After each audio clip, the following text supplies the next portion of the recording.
What Really Happened with your host, Mike Rivero. You're listening to the Republic Broadcasting Network, where you'll find out what the Fukushima's going on. And aloha, America. Welcome to our show today. It is Monday, December 12th, 2016, getting on through the month, almost coming up on Christmas. 1 week from today is when the Electoral College meets to vote, and the situation has just reached a point of absolute silliness. And if there wasn't so much at stake, I think pretty much everybody would be rolling around on the ground laughing at just how absurd this effort is from the Hillary Clinton campaign to find some way for Hillary to get that White House. And we're going to be talking about that here at length during this first hour. Our phone lines are open, 800-313-9443. Mike is in our control room, ready to answer the phone when you call on in. Quick little announcement. The White House has now canceled plans for a Christmas nativity scene. Although there are plenty of jackasses around Washington, D.C., they could not find 3 wise men or a virgin. So that little bit of holiday cheer is going to be absent from the state capitol. On a more serious note, and getting into the election circus, a federal judge has now blocked the Pennsylvania recount request, basically saying that Jill Stein lacks standing. There is no evidence anything was going on that was untoward. And Jill Stein now concedes the Michigan recount is a bust. They don't dare push that one any further because of all the election fraud that's been uncovered favoring Hillary Clinton. Now, the Nevada recount is also over. And Trump is still the winner, although not Nevada, but Hillary's margin over Trump shrank in Nevada. I mean, just razor thin. But as far as Michigan, Wisconsin, and Pennsylvania, Trump is still the winner. Hillary is still the loser. Stein's political career is toast. And they spent enough money on the Michigan recount to build an entire new safe water system for the city of Flint, Michigan. But hey, governing is choosing, and governing is prioritizing, and Hillary Clinton is much more important than all those people in Flint, Michigan, who are suffering permanent, irreversible brain damage from all the lead in their drinking water, while Nestle continues to pump fresh water out of Michigan's aquifers for pennies on the dollar.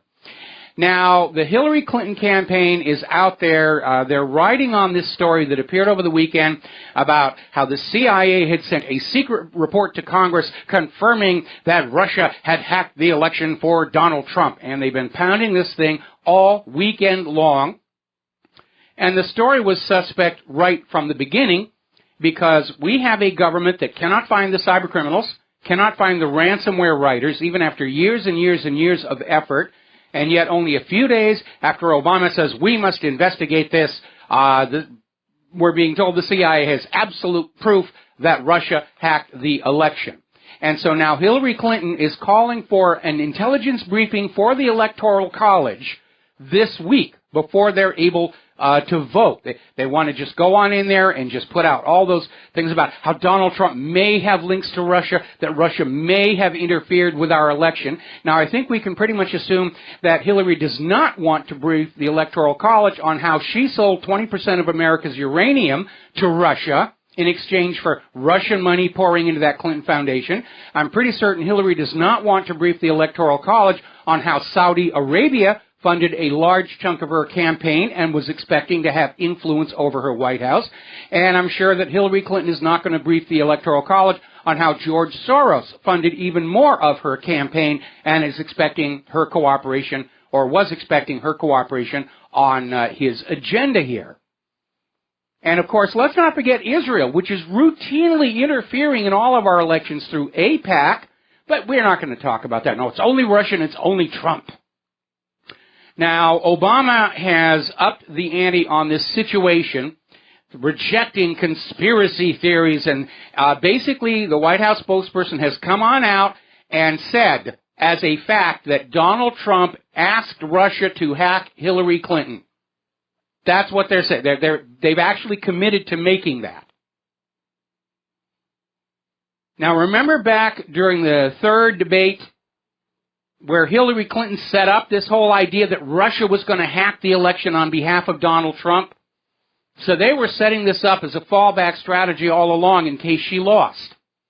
And the fact that there actually still is a Hillary campaign tells you somebody's still signing those paychecks. You would have thought after the election all those people would be looking for new jobs. Nope.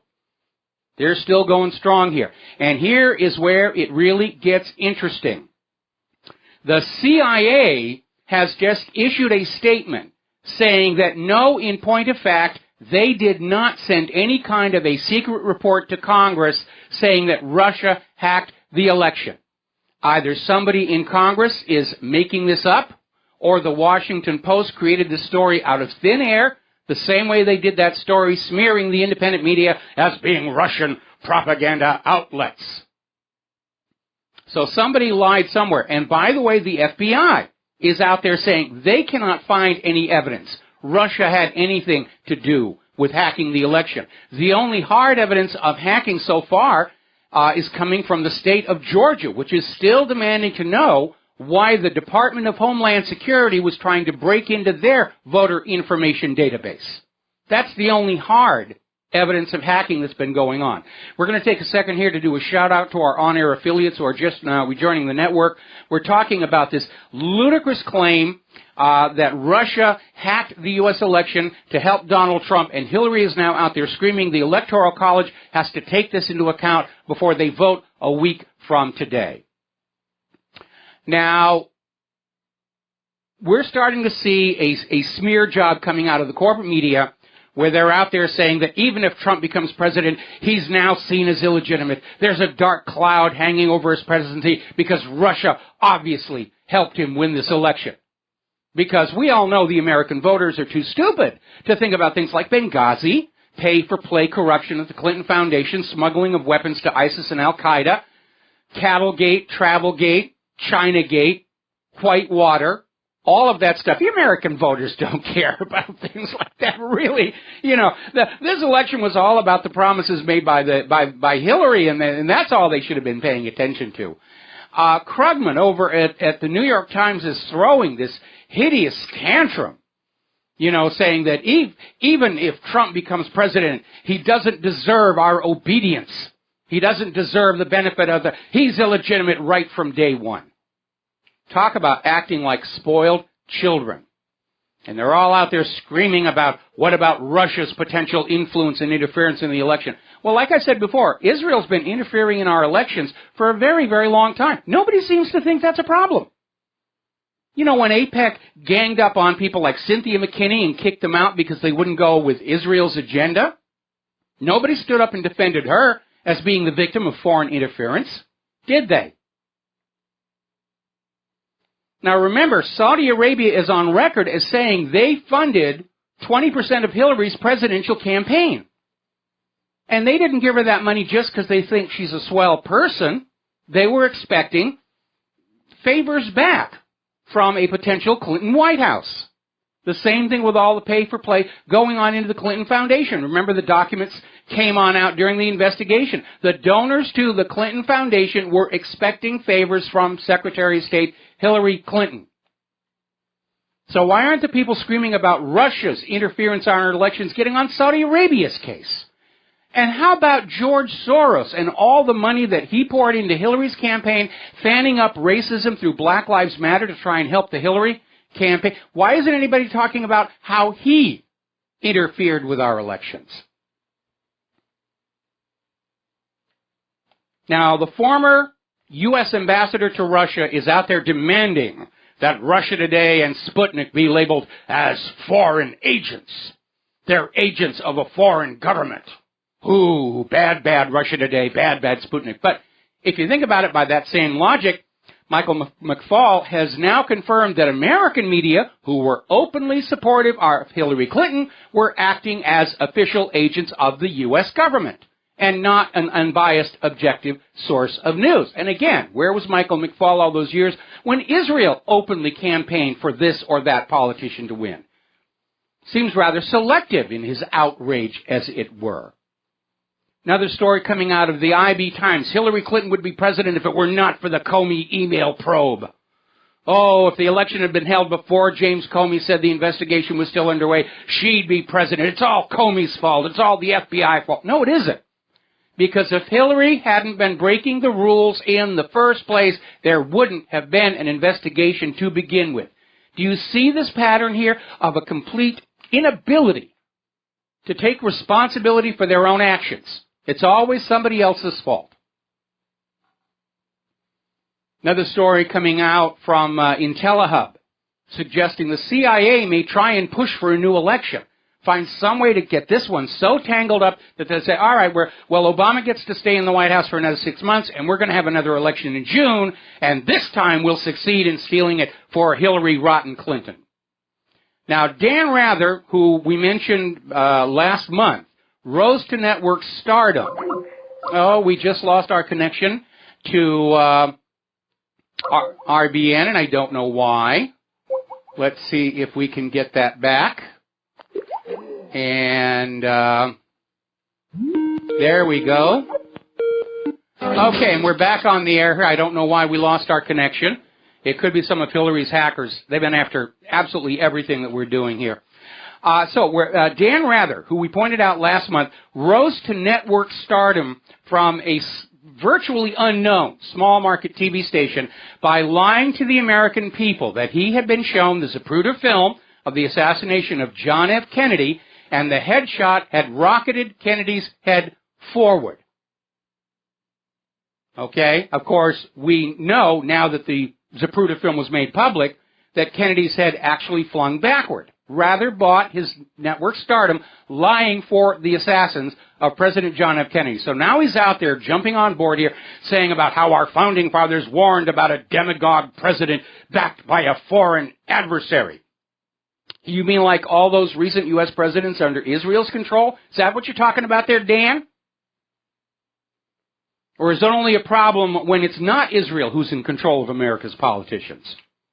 And maybe that's a big part of what's behind the corporate media ire. Yes, we want the U.S. president to be a puppet, but he's supposed to be Israel's puppet. He's not supposed to be Russia's puppet, or worse, independent. We can't deal with an independent America. He's got to be slaves to Israel. Now, last summer, the Huffington Post came out with an article that made a very good point. Who cared who leaked Clinton's emails?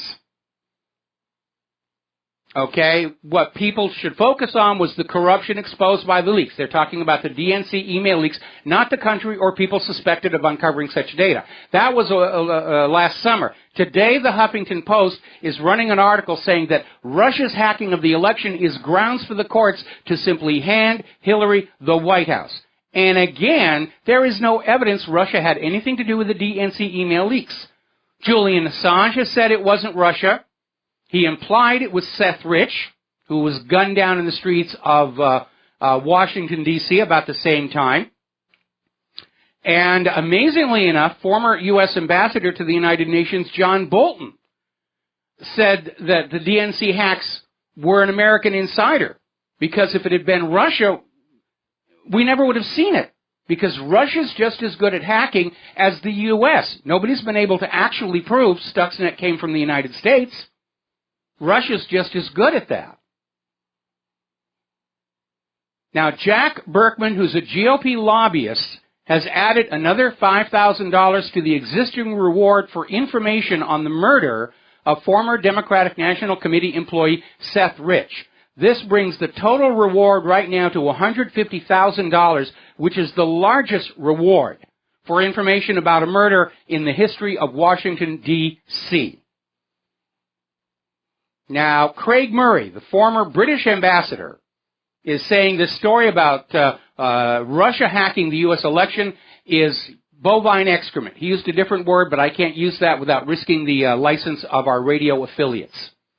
And by the way, Murray said he met the person who leaked the DNC emails, and it was an insider, not Russia. So what we have right now, to sum up, is apparently there is absolutely no basis for the Washington Post story that the CIA gave Congress a secret report which proves Russia hacked the election on behalf of Donald Trump. The CIA is saying it never happened. Either somebody in Congress made it up, or the Washington Post was lying again. And given that recent smear job they did on us in the independent media, about how we're all official Russian propaganda outlets, I think the Washington Post is just kind of up to their old tricks. Now, David Ignatius, who's a columnist over at the Washington Post, wrote an editorial saying that truth is losing. Now, what he really means is the truth, according to the U.S. government, is what's losing. In other words, the propaganda. The lies are what's losing. Now, Trump is saying, if you want to talk about fake news, let's start with CNN and the CIA, because they certainly have been authors of some of the biggest whoppers in U.S. history. And don't forget, Hillary Clinton loved fake news. She was using it all during the campaign with all these allegations that Donald Trump had groped these women and done this and done that, all of which was discredited. Hillary Clinton loved fake news until she started losing. And now, the bad fake news people. And it's just completely hypocritical. And it shows once again that Hillary Clinton just says whatever she needs to say at that moment to win her argument. There's no actual consistent philosophy or policy behind her thinking, which is why she would have been a terrible president anyway. Now, let's not forget that it wasn't all that long ago that 50 intelligence analysts working out of CENTCOM went public complaining that their intelligence reports on ISIS and Al-Qaeda were being altered by senior government officials. So when they come on out and say CIA said this or FBI said that, you can't even believe that, because these things are being rewritten to suit a policy, to suit an agenda. And the whole world is watching this circus going on right now, and they're laughing at us. They're worried, but they're laughing. I got an email from somebody in Europe saying that they're concerned that if Hillary steals the White House, it'll be a civil war in this country, and because of economic globalism, that will have repercussions around the world. And if Hillary steals the White House and there isn't a civil war, nobody in Europe is going to listen to her as having any legitimacy or credibility.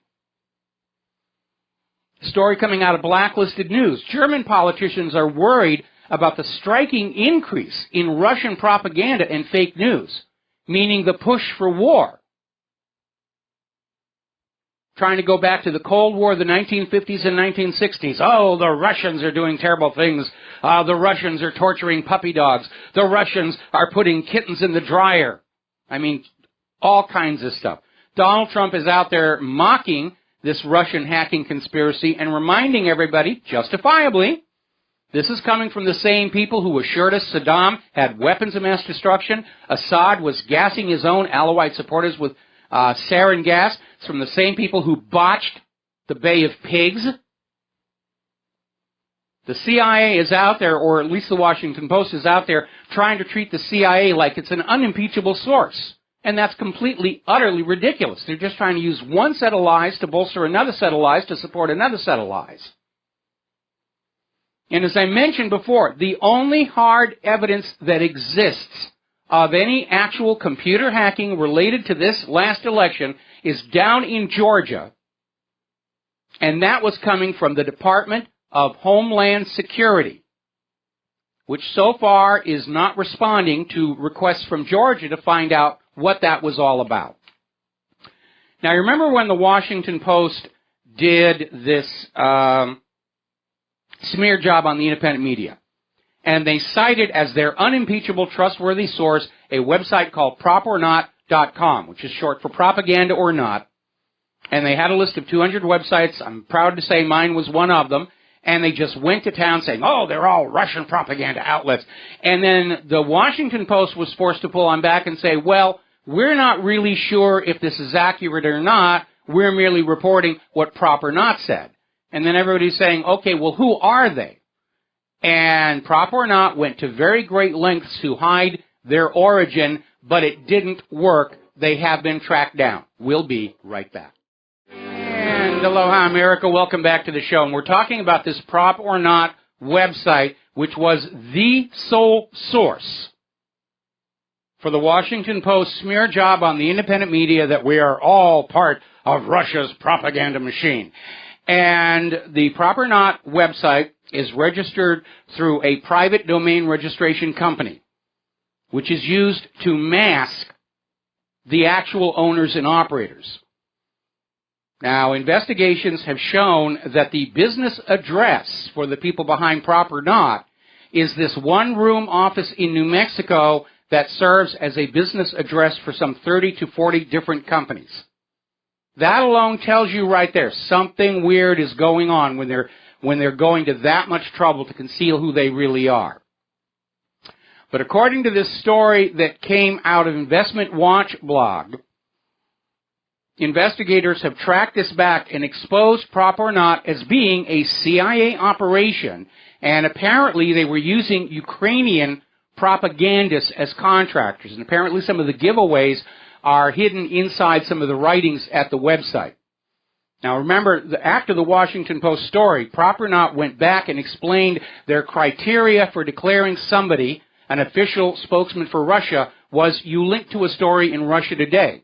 Well, I also linked to whitehouse.gov, and so by Prop or Not's rationale, that makes me an official White House spokesperson, doesn't it? Or at least Washington Post. All right, we're going to take some phone calls. Dustin in New Jersey, aloha, welcome to the show. What's on your mind? Yeah, hi, Mike. Yeah, I was going to say that Prop or Not is a CIA. Those are all that's a front business. Yes. You know, they had Bob Baer. I was flipping through the reruns of CNN interviews, and, you know, he's the one who says there needs to be a new election. And you know what he said? He says, you know, if we did this to democracies, interfered in somebody's vote, and then in the next sentence he goes, this is a revenge by Putin for what we did in the Ukraine. I'm like, so you just says we do. At first he says if we did this, and then he turns around and says we did it in Ukraine. I mean, the guy is. These people will tell you what they're doing if you listen. You know? Well, yeah, but their attitude is it's okay for the U.S. to interfere in other people's elections, but not okay for them to interfere in ours. And the CIA has a long, long history of rigging elections in other countries as part of this ongoing program to bring about regime change in countries that we think ought to be more cooperative with American businesses. And so it's very hypocritical for them to be complaining about this. And Donald Trump made a really excellent point that if Hillary had won the election, and Trump's people had come on out and said, we'd like to look into the possibility of election fraud, he would have been denounced as a wacko tinfoil hat conspiracy theorist. But they're scared now, Mike, because they're not doing all this for nothing. They're pulling out all their cards almost with their operatives and the media. Let me tell you, if Trump gets in, he'll purge the State Department and the CIA, and that's not what they want. Oh, it's worse than that. We're in a dangerous it's worse than that. history, Mike. It's worse than that. I mean, a lot of people are looking at all these people who are going along with Hillary Clinton. They won't say no to her. They won't stop her. They won't do anything about it. And the reason is, after almost a quarter of a century, 30 years actually, crimes and corruption going all the way back to the Iran-Contra gun and drug running operation out of Arkansas under then Governor Bill Clinton. The Clintons have the blackmail goods on everybody in power. And Hillary, early in the year, had said, if I don't win the White House, I'm going to start ruining people. And nobody wants to be at the top of that list when she starts releasing all this information. Because on the day when she realizes she's not going to get that White House, when it finally sinks into her, she's going to start blowing the whistle on everybody and send a lot of people to jail. We might even see a bug out of the top level of the government, just heading for the border and getting on out before the handcuffs start showing up. It's just a shame. There's rogue elements in all of our institutions. That can be seen by now. But, I mean, you do have Ray McGovern, who was in the CIA, and William Binney, who was in the NSA, who came out. They've been purged out. What Trump needs to do is purge these bad elements out and put the good elements back in. But they're not going to let him do that because you know what happened to JFK. Yeah. I mean, right now, if Hillary can't steal the White House at the Electoral College, the next step is going to be assassination. And I hate to say it. I don't want to see it happen, but that's definitely where they're going. All right, well, listen, Dustin, we got to take a break for commercials. Do you have anything more to say? Oh, no, thanks, Mike. All right, we'll be back with more phone calls after these few words. And aloha, America. Welcome back to the show. And this effort to stop Donald Trump, this effort to prevent the American nation from breaking free of the New World Order, It's reached a point of utter ridiculousness. Story coming out of Metro in Great Britain, and they mentioned right in the article, these are unsubstantiated rumors only, but they're so juicy we're going to tell you anyway, and they're claiming Russia is now blackmailing Donald Trump with an orgy sex tape. I mean, that's the shark right there. They just jumped the shark on that one. It's ridiculous. All right, we're going to go back to the phones. Tammy in Georgia, aloha. Welcome to the show. What's on your mind? Hi, Mike. I was calling in regard to the CIA's, stupid allegation about Russia interfering in the elections. If you remember, back when the Department of Homeland Security was wanting to get involved with all the states, that was the allegation then, was Russia. And then Georgia and one other state were the only ones that didn't take their help, where their help included downloading all the voter information and all the election information from 48 states. So what a way to conjure up a false report, since they've got all the information just about except for 2 states. Yeah, that would definitely be a way to do it. But I mean, obviously, it raises the issue. If Georgia told the federal government, stay out of our elections, and the federal government is trying to hack into their election system, that's the only hard documented case of hacking in this election. It's not from Russia. It's not from WikiLeaks. It's not from wherever. It's from within the U.S. government itself. Exactly. And another thing that they can use with that, if they wanted, was another reason to abolish the Department of Homeland Security, because everybody else is catching things except them. Absolutely. And of course, certainly their bastard offspring, the TSA, has done a huge amount of harm to our tourism industry. And certainly we have felt that out here in Hawaii.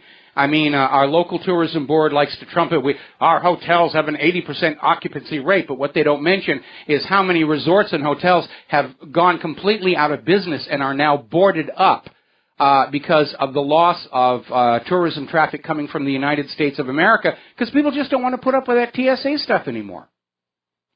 And in all their years of operation, TSA has not actually caught a real terrorist. They've stolen a lot of iPads and cell phones and a bunch of other stuff. They smashed a very expensive laptop of mine up in Seattle, but they haven't actually caught any real terrorists. And every time Department of Homeland Security runs a security drill on TSA, 80 to 90% of the practice guns and bombs get right on through them because TSA is too busy fondling the really bodacious babes.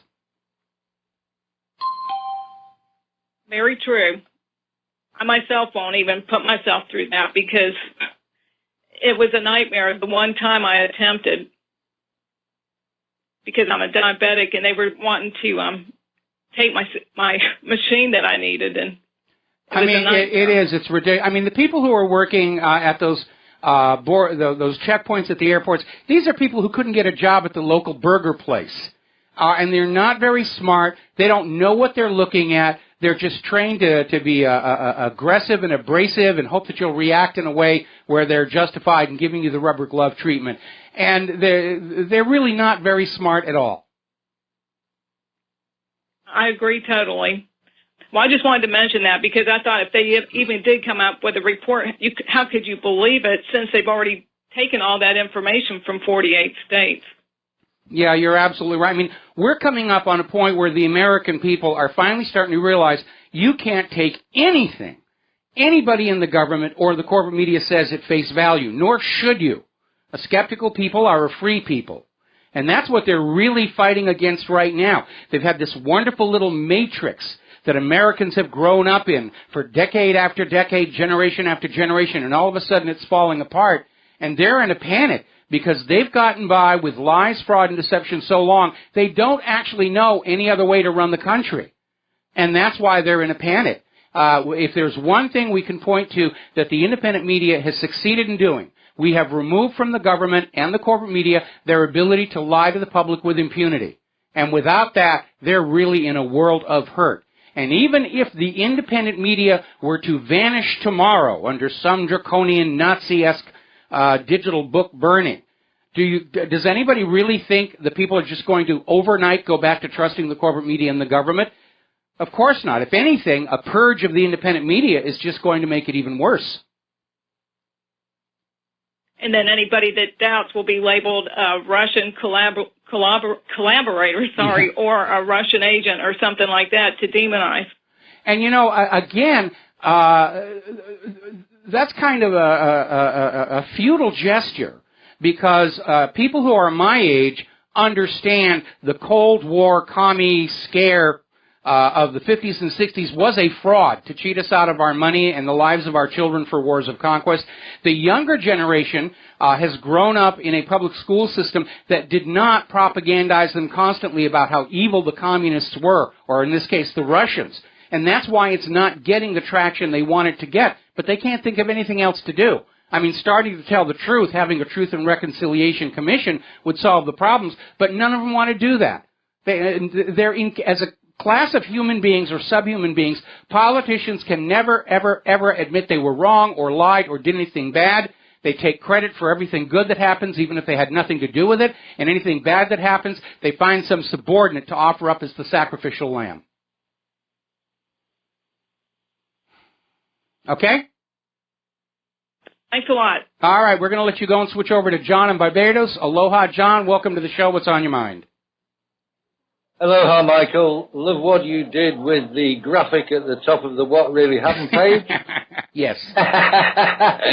Yes. A lot of people picked up on that one. This hack of the DNC, it's clear to me that it wasn't a hack. It was a release by a fizzed-off Bernie Sanders supporter.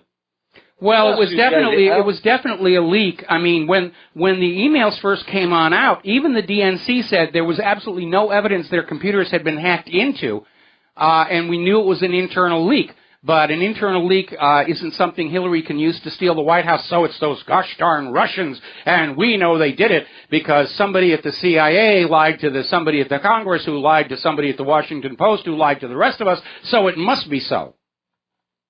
And I have an announcement to make.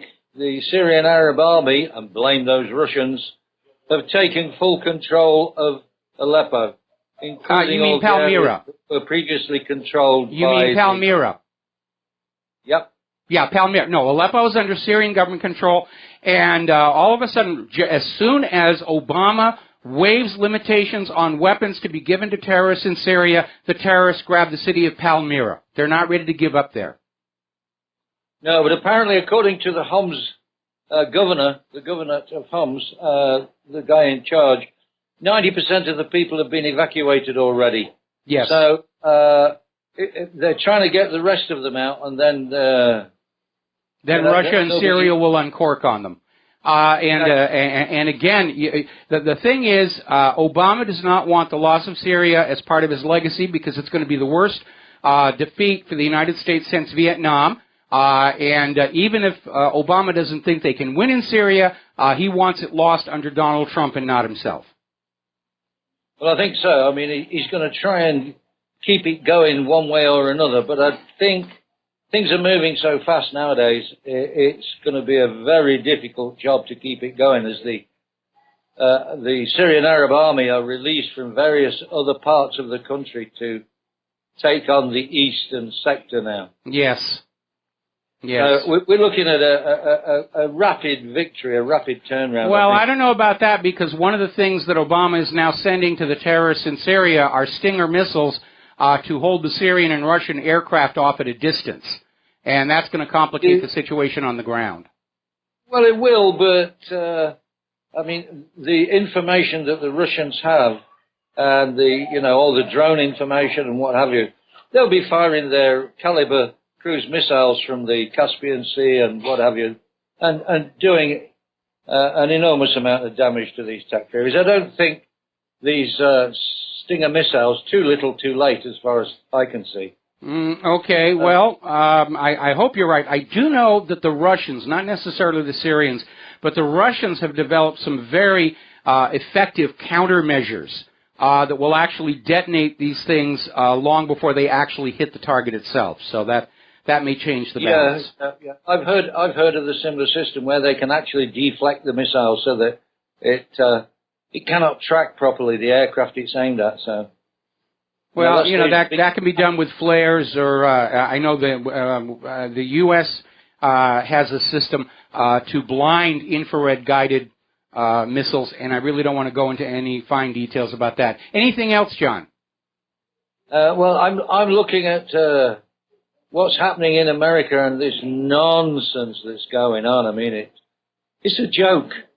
It is. America's image in the world has been completely destroyed by Hillary Clinton and her spoiled brat liberologists. That's what I'm going to call them. It's emerging. They're a cult, and they're no different than Scientology in the way their belief operates or the tactics they use. So we're going to call them liberologists now. The Church of Liberology.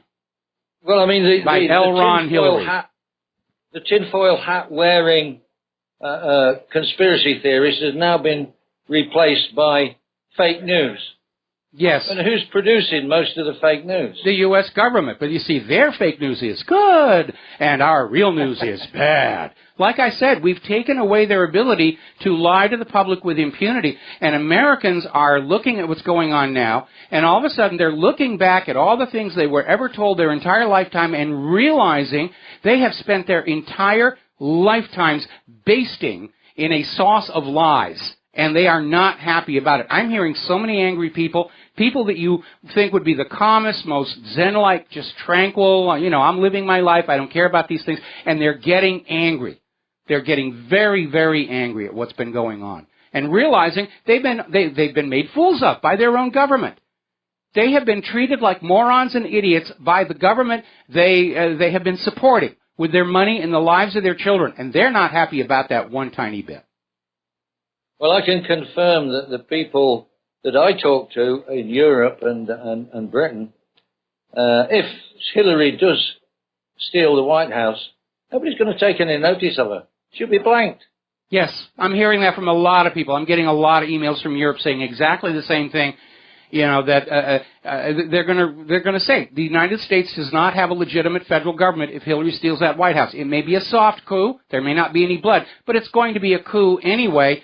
And again, I think Hillary just wants that title. She wants to be the president, and after that, she doesn't care what happens, because she and her advisors have to realize if they steal the White House and they go into the White House, nobody's going to be listening to them. Nobody's going to obey her. Nobody's going to pay attention to what she wants, where there's going to be civil disobedience on an absolutely epic scale.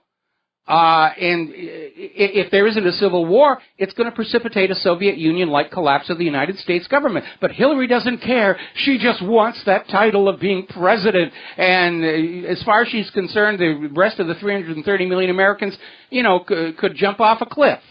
Well, I think the other thing that I'm looking at now is this Clinton Foundation. It's already taken 2 hats, one from New Zealand and what have you. So these people have been pouring money into the Clinton Foundations from all over the world, and people are now looking at why did these governments feed money into the Clinton Foundation without approval of their Treasury departments or approval of the voters. I mean, it's not like these leaders were using their own money. They were using tax money, and they won't explain why they were doing it when the tax money needed to be spent at home. And so, that Clinton Foundation, when that blows up, it's going to take a lot of world leaders with it. Absolutely. That's my feeling entirely. Okay, well, thanks an awful lot for the phone call. We're going to let you go and switch over to Mark in North Carolina. Aloha. Welcome to the show. What's on your mind? Mark, are you there? Going once? Going twice? Hello, are you there? Hello. Can you hear me? I can hear you now. I take it you have some furry critters around you. Yeah, I got 2 big dogs. Good for you. Yeah. Anyway, what I wanted to say is what's going on with the CIA, and people got to understand this, and with Russia, right? First of all, the CIA is not what people think it is when they see these stupid movies, TV shows, and even these books where they make them out like James Bond characters. They're a bunch of sleazy, slimy little hacks that some of them work directly for the CIA, Many of them are contractors for them.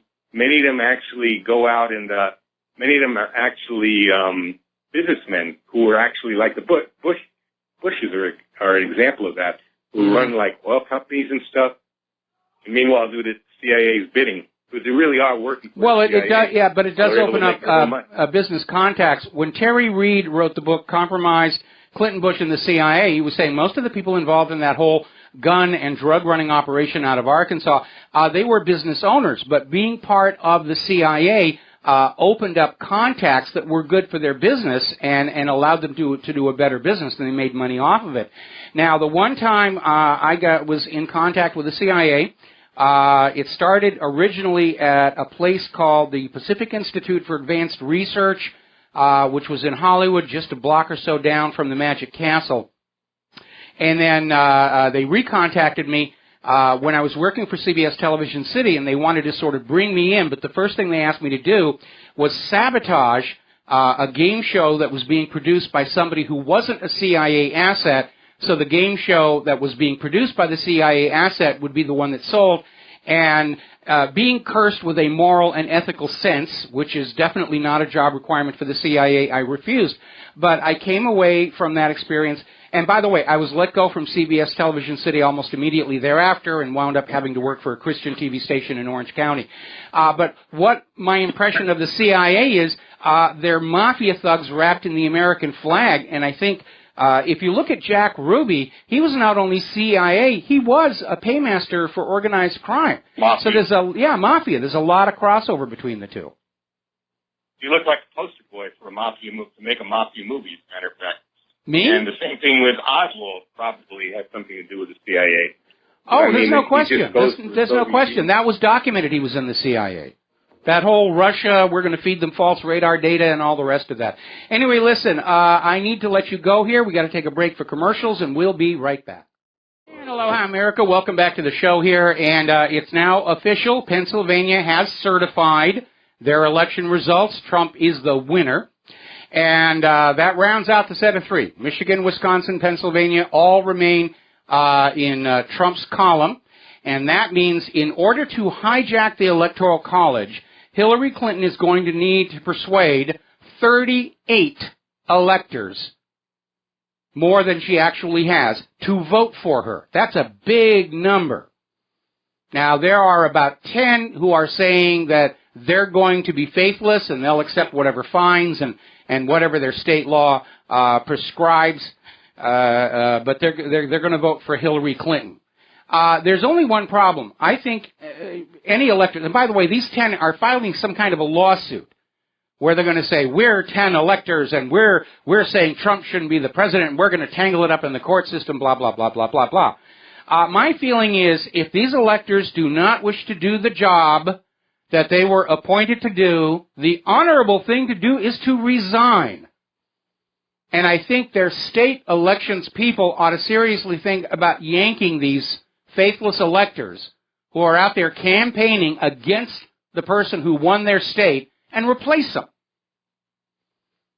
But again, because of this web of blackmail coming out of the Clintons' 30-year crime spree, nobody wants to be the first person to say no to Hillary Clinton. Nobody wants to be the first person to say, you've lost this, let it go. Because they'll move right to the top of the list of people Hillary Clinton is going to destroy with all the dirt that she's got on everybody. And she's got dirt on everybody. Okay, let's go to the phones again. Gina in Texas, aloha, welcome to the show. What's on your mind? Aloha, Mike. You kind of took my topic there with the Hillary Clinton and the electoral issue. I think that we need to find out who those 10 electors are and what states they are. And those people in those states really need to take some kind of action to remove, as you say, those 10 electors. Well, you know, tar and feathers is traditional. Well, I wanted to say I like your shirt today. Oh, from Ron Paul, yes. And now that we know, so we are obligated, how do we actually do something if they actually manage to steal this election? Well, that is a very, new very election and all of this. That's a very, very difficult question. And again, one of my agendas, if you will, for the last 22 years has been to avoid a bloody revolution in this country. But I am frankly very alarmed at the number of people and groups who are saying that the response to Hillary stealing the White House is going to be a civil uprising, and I'm not going to risk my alabaster body getting in the way of one should it happen. I think at the very least we need to go on doing what we're doing and proclaim to the world that we, the American people, understand our system is not democratic. It's being hijacked. It's totally corrupt. And we do not support a potential Hillary administration. You heard it from John in Barbados. Nobody's going to be paying attention to her from Europe. And we're just going to ignore her here in the United States. Maybe we ought to just build a wall. Instead of across the border with Mexico, we'll build it around Washington, D.C., throw food over it every once in a while, and let them go on pretending that they're running the country. Build it around Hillary. Yeah, build and it. put alligators in the moat. Okay, absolutely. All right, well, listen, Gina, got to let you go. Got to do a station ID, and we'll be right back. Aloha, America. Welcome back to our show. Hour number 2. The phone lines are open, 800-313-9443. And before we get back into the news here, wanted to update you a little bit. If you go over to the republicbroadcasting.org website, you're going to see these ads for these Pro-Pure products. And John Stadmiller just asked me to tell you that there is now a Christmas special going on, where if you buy any of those products between now and Christmas, you will get 25% off the price of those products. So it's 25% Pro-Pure products. You've heard the ads on the show here. It's very good stuff. And so between now and Christmas, it's 25% off. That's the Christmas special. So do make a point of clicking the links and looking at the products and see what's there that you will find useful. Now then, as long as we're getting onto this issue of Russian influence over Donald Trump, we need to set the Wayback Machine to last October, when it came on out that John Podesta, Hillary's campaign manager, owns 75,000 shares in a Russian energy company that is connected to Vladimir Putin. So why isn't the Electoral College have their knickers in a twist over that?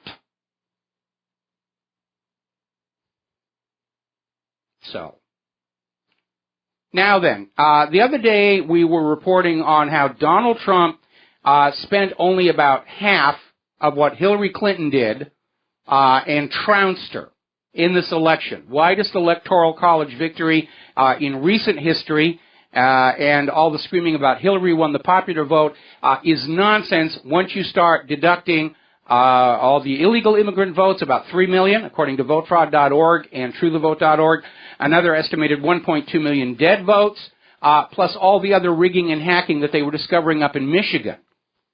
And it may be, the latest estimate I've heard is that at least 20 million of Hillary's votes were fiction. So she did not win the popular vote. And remember back during the primary, she didn't care about the popular vote. When Bernie Sanders kept winning the popular vote and somehow Hillary came out with all the delegates, she wasn't screaming about how unfair the system was back then, was she?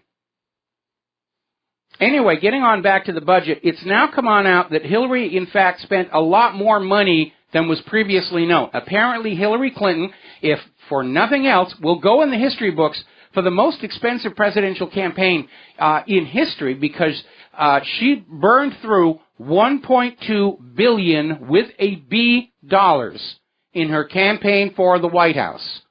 And I'm sure a lot of the people who were signing those checks are now regretting having done so. I imagine there's a line outside the Clinton Foundation of people wanting refunds. And Hillary's problems are not over, because as of right now, she is a private citizen.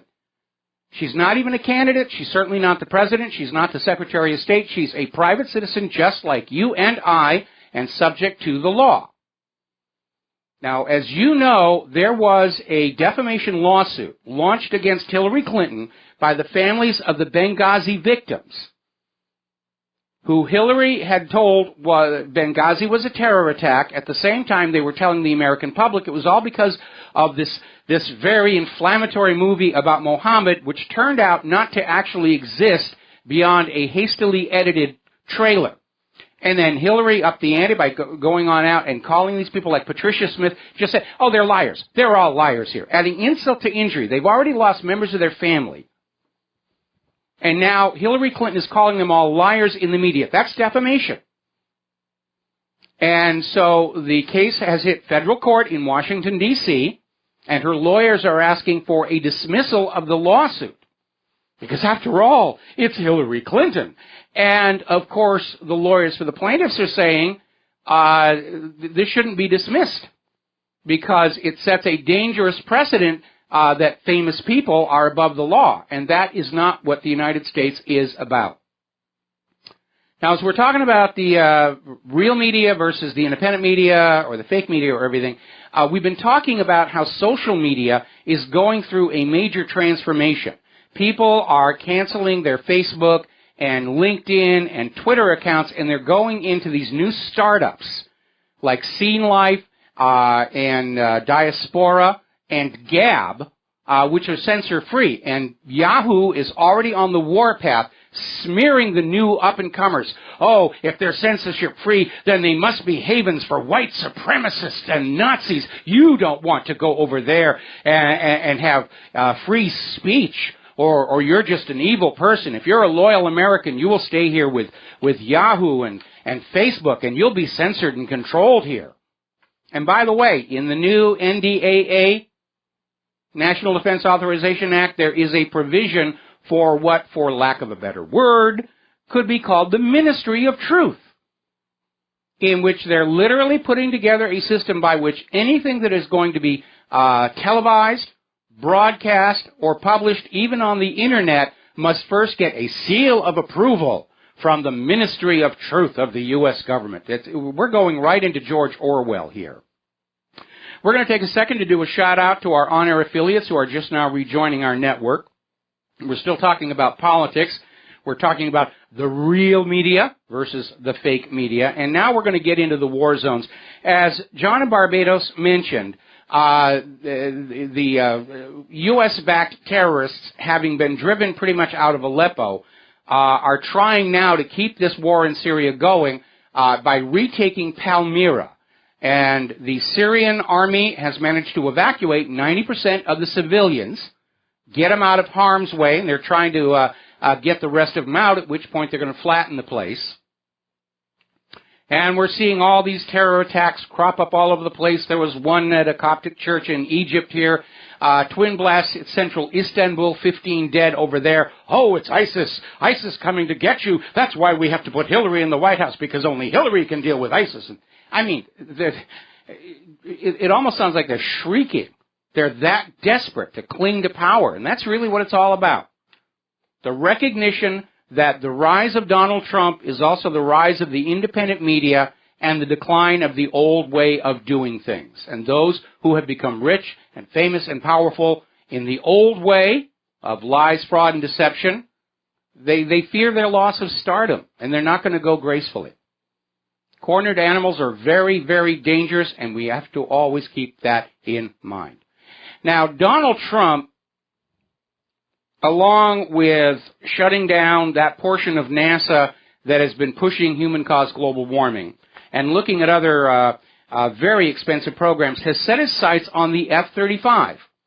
And he's declared the program costs are now out of control for a weapon system that may not ever really be effective, as so many recent products by the military-industrial complex have been. And he's absolutely right. This is the most expensive military aircraft development program in U.S. history, and they've produced a piece of junk. Can't fly in the rain, can't fly in the fog, can't fly near lightning. Can be defeated in a dogfight by 1970s vintage aircraft. The helmet fire control system still does not work. The software for the onboard cannon won't be ready until 2018, 2019, someplace in there. It's got a bad habit of exploding engines. The insulation in the fuel tanks keeps falling out. The original naval version couldn't land on a carrier. They had to go back and redesign that tailhook. But it was really good at ramping up profits for the defense contractors who would then share a little piece of the action with the members of Congress. You give us billions for the weapon, we'll throw a few million into your re-election campaign. It's a kickback scheme. All right, we're going to take a phone call here. Brendan in San Francisco. Aloha. Welcome to the show. What's on your mind? Hey, Mike. Just been racking my brain trying to think of ways that I can be more proactive and go on the offense instead of sitting back and taking all this fake news, Russian hacks. I'd like to try to start a meme that these are leaks, not hacks, and just keep hammering that, leaks, not hacks. I want to maybe make a sign and put it on my car when I'm driving to work, and it just simply says leaks, not hacks. I watched a video from Gene Sharp about how to start a revolution, and one of the things they were doing in protest was banging on pots and pans. There's got to be something we can do to take this on the offense instead of sitting back, because this is our election that they're trying to steal. There is. Well, I'll give you one quick way to go, and it's exactly what Donald Trump said. The people out there saying that Russia hacked the election to benefit Donald Trump are the same people who said Saddam had weapons of mass destruction. And that's all you need to say to make your point. And that's the meme that needs to go viral. We don't need to get into the fine details. Look back at all the times this government has lied to you about no weapons on the Lusitania, Pearl Harbor was a surprise, Spanish mine in Havana Harbor, torpedoes in the Gulf of Tonkin, the attack on the USS Liberty was just an accident due to bad weather. How many times do you have to be lied to until you understand everything coming out of the government and the corporate media is just another lie? Because they don't know anything else to do. Their entire motto is, if at first you don't succeed, lie, lie again. And even though the CIA has already come on out saying there was no secret report to Congress, Podesta is out there saying, oh, we need intel on Russia's efforts to get Trump elected. And, you know, this is the last week before the Electoral College. And they need to somehow convince, beg, bribe, blackmail, threaten 38 electors to vote for Hillary Clinton who are not supposed to vote for Hillary Clinton. That's a huge, huge, huge number. And given their batting average so far with all these recounts and everything else, I don't know that they're going to reach it. But we all have to stand up and say, you know, this has gone on long enough. This is ridiculous. It is absolutely destroying America's image around the world with all these Hillary liberal crybabies throwing their tantrums here. And I think everybody in every state needs to get to their elections people, whatever form it takes, and say, look, if our electors are not going to follow the mandate to vote for the winner of our state, replace them right now. And you need to start making those phone calls today. Right. I think one of the best pieces of advice that I've ever heard you give was, if you're talking to folks, try to go slowly and don't give them too much information at once. Everything you said, I agree with 100%. I just think that it's so simple. These are leaks. They're not hacks. And this is the ammo that they're trying to use. And everything they've done has failed so far. I personally just want to be more proactive. I'm going to make my sign. I live in a pretty metropolis area, and I'm just going to take the hits. And how can you argue these are leaks, these are not hacks? And I'm not going to even get into any more complications than that. But, you know, thanks again. Obama telling the troops to disobey Trump, that's, you know, he's going to have to swallow his own medicine, because I think the troops are now going to have to not listen to Obama. That guy's a criminal, and he should be locked up. Thank you, Mike. They all are. What we are seeing is the fall of the narcocracy. For 30 years, this country has been ruled by a political elite that is up to their neck in drug profits. And it goes all the way back to that CIA Operation Screwworm that was smuggling guns down to Nicaragua and paying for it all by smuggling cocaine back into this country to sell to our children. And the northern end of that gun and drug pipeline was Arkansas under then Governor Bill Clinton. And the Bushes and the Clintons made huge amounts of money, And their plan has been pass off the White House from Bush to Clinton to Clinton to Bush to Clinton to Bush, back and forth, as if it's their hereditary right. And Obama got in on them in 2008, but he indicated he was going to go along with this. He was perfectly okay with the biggest drug smuggler in the country being the country. But Trump is something else entirely. This 2016 election was supposed to be Jeb Bush against Hillary Clinton, so it didn't matter how the American people voted. The narcocracy would continue. And Jeb Bush couldn't connect with the voters, couldn't get rid of that deer in the headlight look. That obvious, I'm a nepet, I'm really not qualified to be here. And Trump got in on them, and that's why they're panicking right now. Because this is the end of the party. This is the end of the drug money corruption, at least for the foreseeable future, and that's why they're in a panic. Anyway, we're going to let you go here. And I need to do a little update because the message I was given about the Pro-Pure products, the Christmas special, I didn't have the phone number, so I'm going to give that to you now. Get out a pencil and paper, write this down. And the number is 800-724-2719, extension 2 for orders over the telephone. And again, this is the Christmas special for the Pro-Pure products at republicbroadcasting.org from now until Christmas, 25% off, 1 quarter off. That's a real good deal to get some of these products either for yourself or for Christmas gifts, especially as people become more health conscious and aware of how what you get at the supermarket and the pharmacy is actually worse for you. Finding healthy alternatives is a good way to show somebody that you care about them on this Christmas shopping season.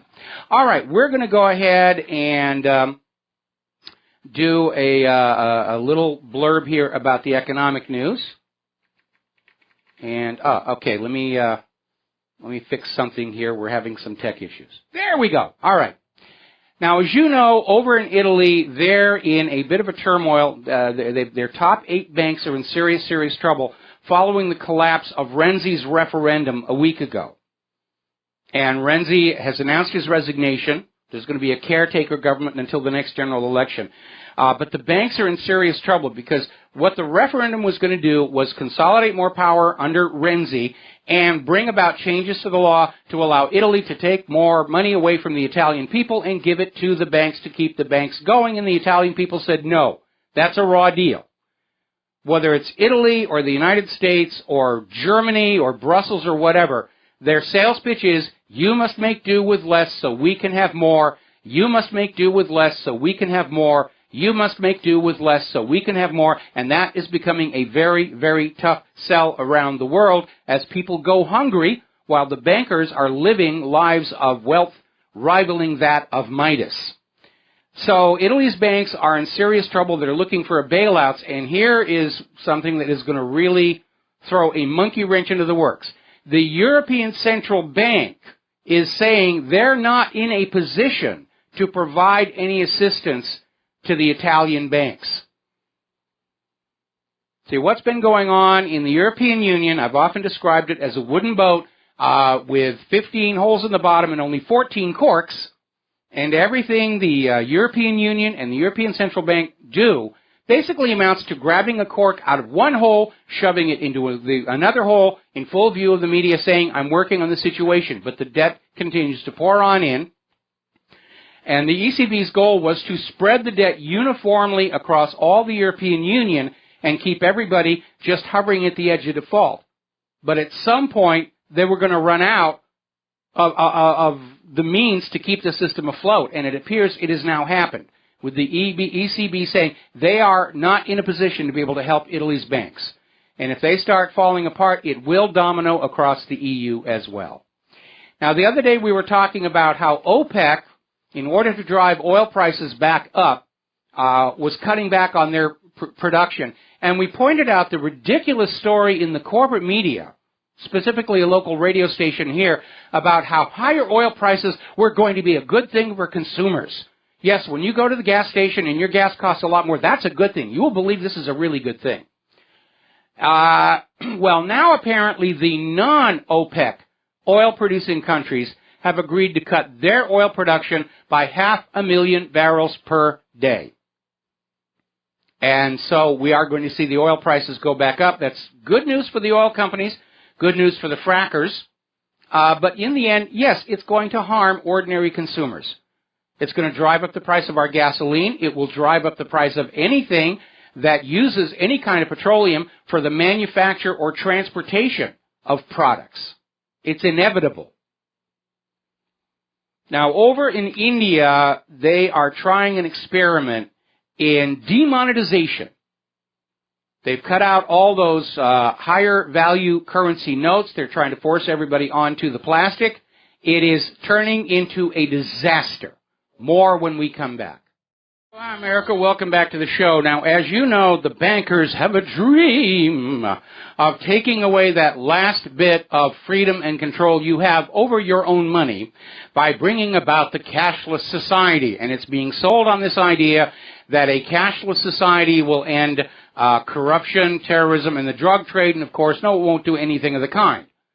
The reason for the cashless society is to lock your money inside the banks, where you are now dependent on the banks to carry out all your commerce for you for a fee, and the government can see what it is you're doing with your money at all times and apply the appropriate taxes. And once your money is locked in the bank and there's no way for you to get it out, the banks can go on with this path of negative interest rates and just help themselves to your money whenever they want.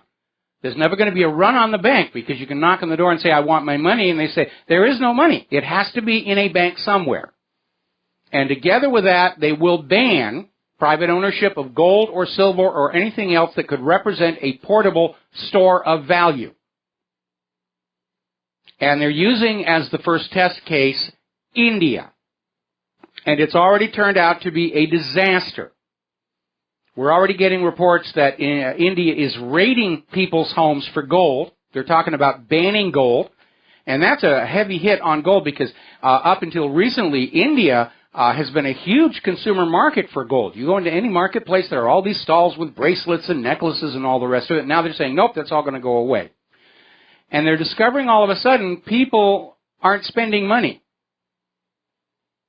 And there's actually a very simple explanation for that. When you're wandering around a marketplace and you have cash in your pocket, you know how much cash you have. And you know what you can spend. And you can whip it out and say, oh, this is going to be $5. All right, I'm going to buy this, $5. How many people actually walk around knowing what the balance of their account is at the bank? And how much room they have before they do a cash transfer to a merchant and risk bouncing a check? Most people don't. And most people don't want to take that chance. And what they're discovering in India is if they don't have cash in their pocket, they're just not buying stuff. Now, Foxconn has had to fire 25% of their workers because demonetization has destroyed retail sales. And sales have collapsed by half, and the company is slashing production. They're letting people go. They're wrecking the place to keep the bankers happy. And as far as the terrorists are concerned, and the drug dealers and all the rest of it, they'll use jewels as monetary units, or they'll use something else even more dangerous. Like, here, I've got some weapons-grade plutonium. I'll trade you for whatever. A lot of people in India are now resorting back to barter because they don't want to be enslaved to the banks. And it really hammers home something I've been saying all along. Modern banking is not about the economy. It's not about what's best for the people or the nation. It is a system of enslavement. And this push for a cashless society is the final lock on the slave chain. And they don't care how much harm they cause to ordinary people as long as they get their dream where all the money of the world is locked up in their banks. And there is a problem there. Because if the banks collapse and people still have money in their home, they can get by. If all the money is now in the bank and you're not allowed to have any and the banks collapse, people are going to be eating each other inside of 2 weeks' time. That's how dangerous and poorly thought out this policy is. Now, the U.S., despite promises of unemployment is only 4.6%, and the stock market is the Dow is heading for a record 20,000. Total household debt in the United States rose by $63 billion with a B last quarter. Total household debt of the American people is $12.35 trillion. It's almost 10% of the government debt. And much of that debt is now coming through auto loans, and many of those are now being subprime with ridiculously high interest rates. Going to take a break for commercials. We'll be right back.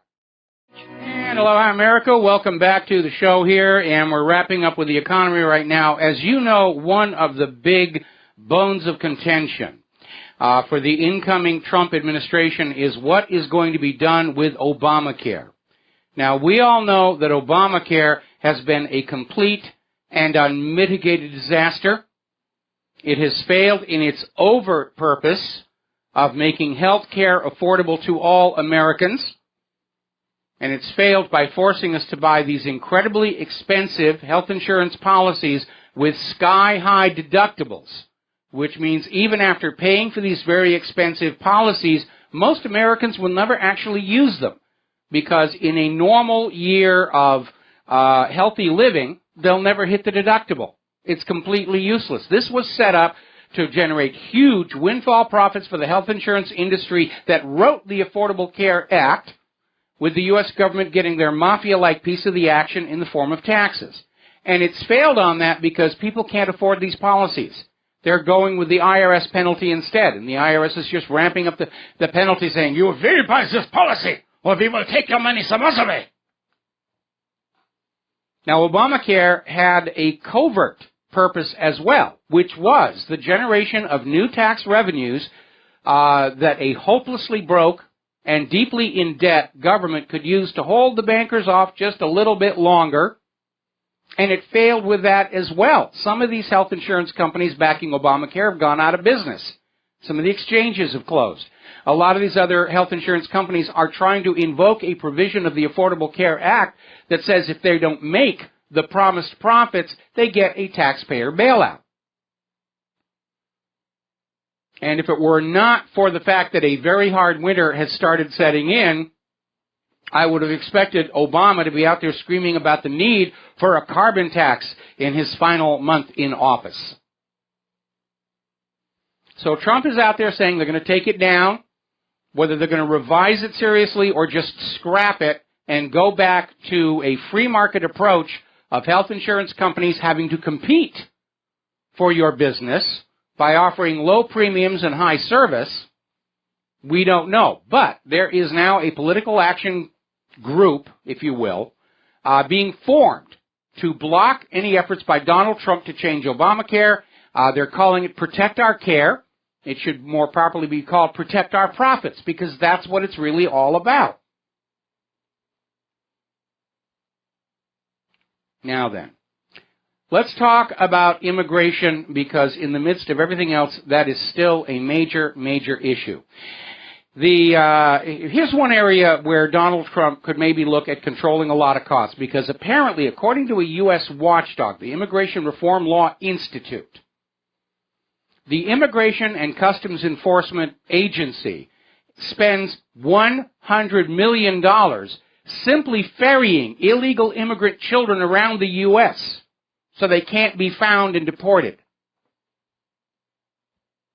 We even have, some of them have been sent out here to Hawaii, courtesy of the taxpayer. Now, over in Denmark, somebody finally decided it was time to really look at this underage immigrant. Oh, they're children. We must take them in. They're children. They're so innocent. We must care for them.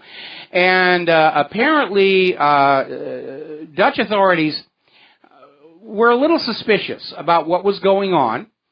And they suspected that some 800 asylum seekers were lying about their age to be able to come in as underage immigrants, and they asked the University of Copenhagen's Department of Forensic Medicine to run tests involving x-rays of their teeth and finger bones, because as you grow, the number of layers of enamel on your teeth expand. It's like tree rings.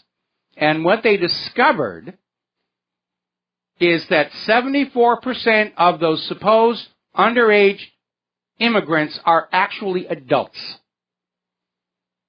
And I'm sure what we'll hear from the White House is, well, they self-identify as children, so we're going to let them stay. Yes, they may be adults, but they self-identify as children, so we're going to let them use the children's laws and the children's playroom and the Play-Doh and the safe spaces and everything like this. Now, last week we reported on what was a huge embarrassment for Angela Merkel, where Maria Ladenberger, the daughter of European Commission advisor Clemens Ladenberger, was raped and murdered by a migrant, and underscored the fact that this refugee program in Europe has brought with it a huge increase in violent crime, including sexual crime. Merkel is now out there saying, well, it's just an isolated incident. Yes, it's tragic that Maria died, but really it's just an isolated incident, and now that I've banned the wearing of the burqa, you shouldn't even see that there's a refugee problem anymore. Well, it isn't the burqa that's the problem. It's the rapes, it's the murders, it's the robberies, it's the kicking of people downstairs that was caught on video. Now, here in the United States of America, in Louisville, Kentucky, two women were walking by the side of the road. Well, actually, they were standing there following a minor traffic accident.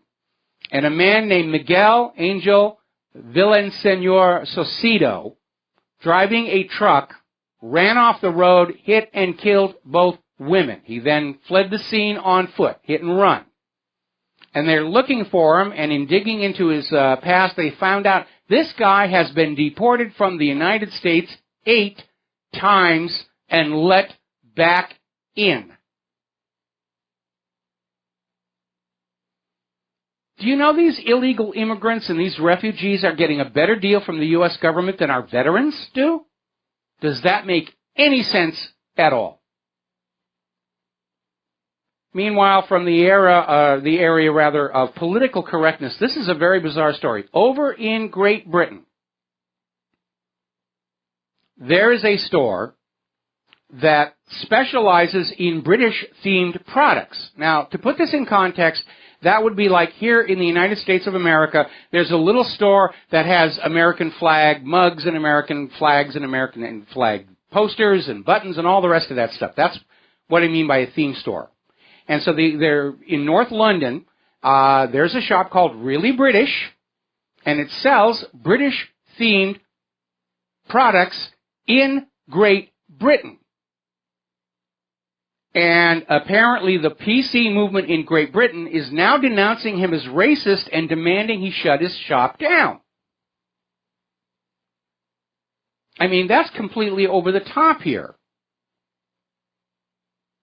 Now, I could imagine if this British-themed shop was operating in, say, Dubai, it might make some people uncomfortable, but we're talking about a shop that sells British products in North London, Great Britain, and the PCers are saying, oh, no, you can't do that. You can't do that. You can't be British in Great Britain anymore because we're all part of the New World Order. Don't you understand how that works?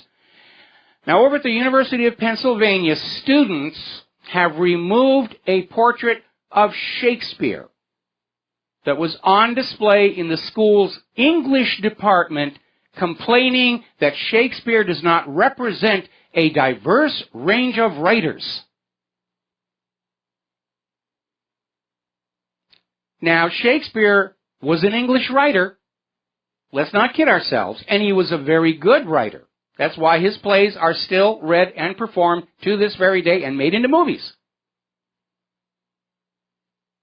And the students out there are saying, well, no, we need diverse writers. You know, we're going to put up this writer, this person of color that nobody ever heard from before. We got to put that up there.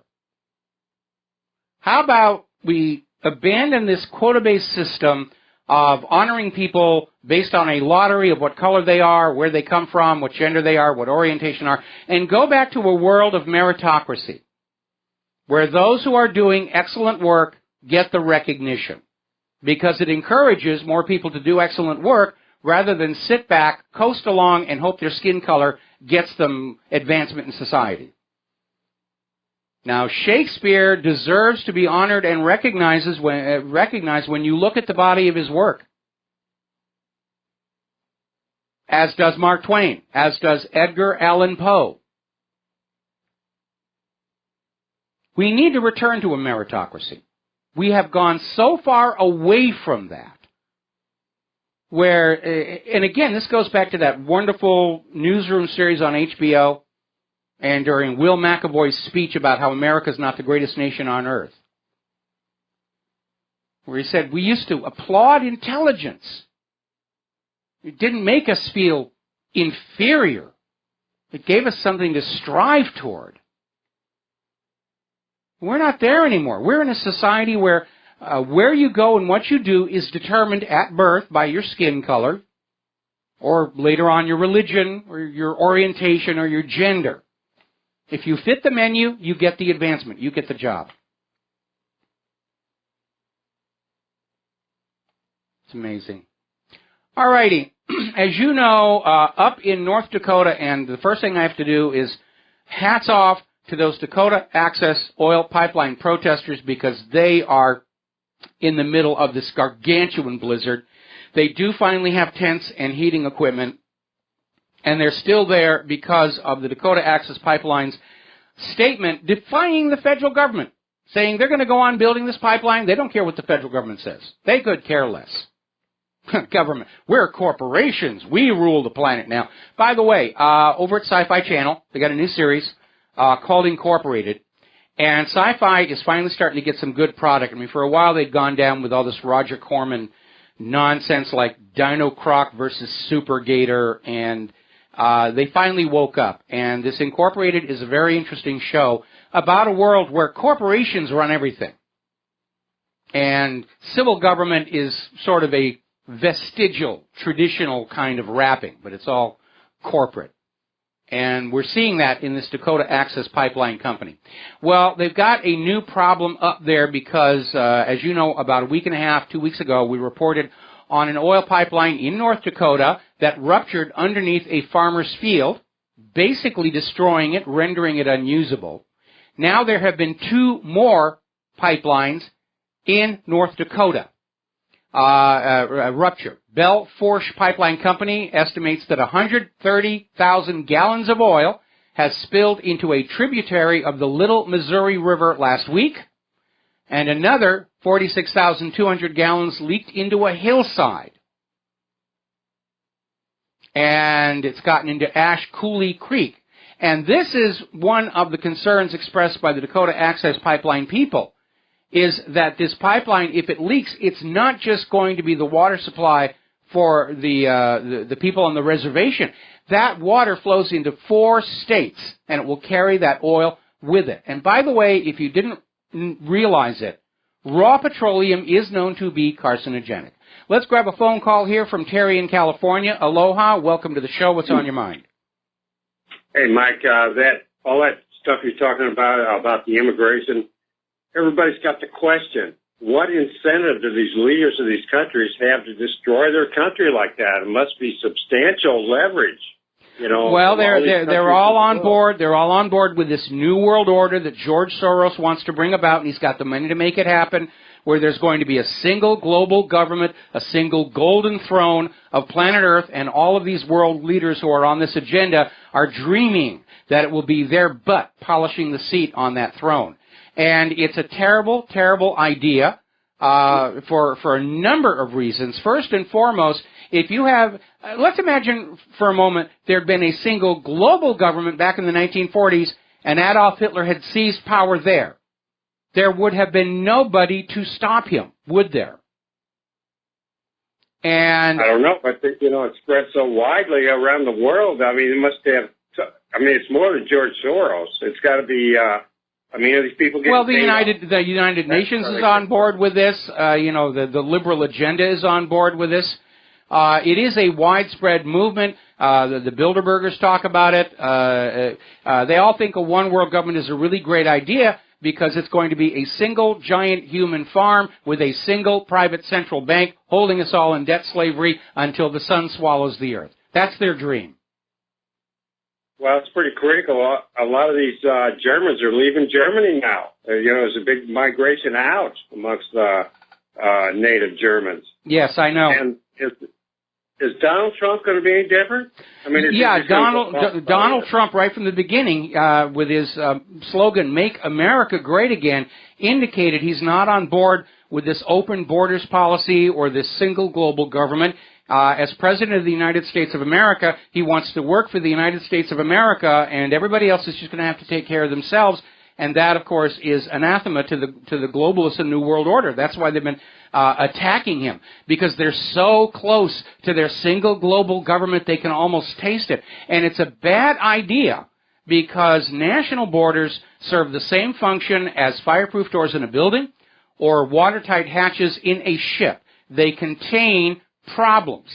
And if you prop open the fireproof doors in a building or you lock open the watertight hatches in a ship, it may feel like things are going better because you can get around faster, but the first fire destroys the entire building, the first leak sinks the entire ship, and that's, look at what economic globalism did back in 2008. Without those impediments at national borders to the flow of money, the meltdown of the mortgage-backed security fraud in 2008 infected banks all over Europe and Asia, and it became a global problem. We need to reinforce safety barriers so that when one little area of the planet gets into trouble, it doesn't ignite disaster in the rest of the world. Exactly. But Trump is supporting Israel. He's all the time reinforcing the fact that we're going to defend it and all this kind of thing. And he's really beholden to the bankers, too, because they bailed him out for his billion-dollar almost bankruptcy. It was a bankruptcy back, so many years ago. Well, he's not. Hang on. Okay, you're wandering. You're wandering off the topic here. Okay. Now, Donald Trump, despite his casual approach to Hillary's attempts to hijack the Electoral College, he understands in a very real way he's still campaigning, and he's making a lot of noises, and he's having to repay a lot of favors. But just imagine if Hillary had won that election. She is far more slavishly devoted to Israel. She's certainly on board with the New World Order agenda and open borders and all this refugee nonsense. Anyway, listen, we got to take a break for commercials. Thank you very much for the phone call. We're going to let you go, and we'll be back after these words from our sponsors.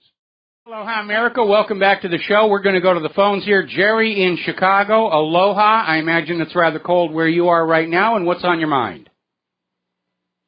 Aloha, Michael. I wanted to just touch on something you talked about last segment about the best person qualified for the job, no matter what the race or color, creed, or religion, gets it. And something that I had heard over the past 3 years, more than likely on RBN, is that somebody applied for a job down in Indiana as an engineer, and they were homeschooled.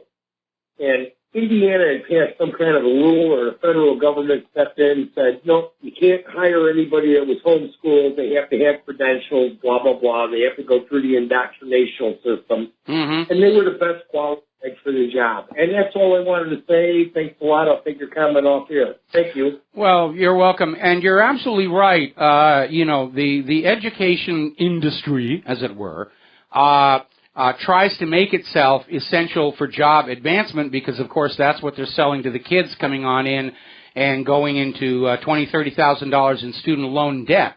If you don't have a college degree, you will never accomplish much of anything. And the backside of that, of course, is that universities will lobby governments saying, and businesses only hire our college graduates because we have to keep our little business going.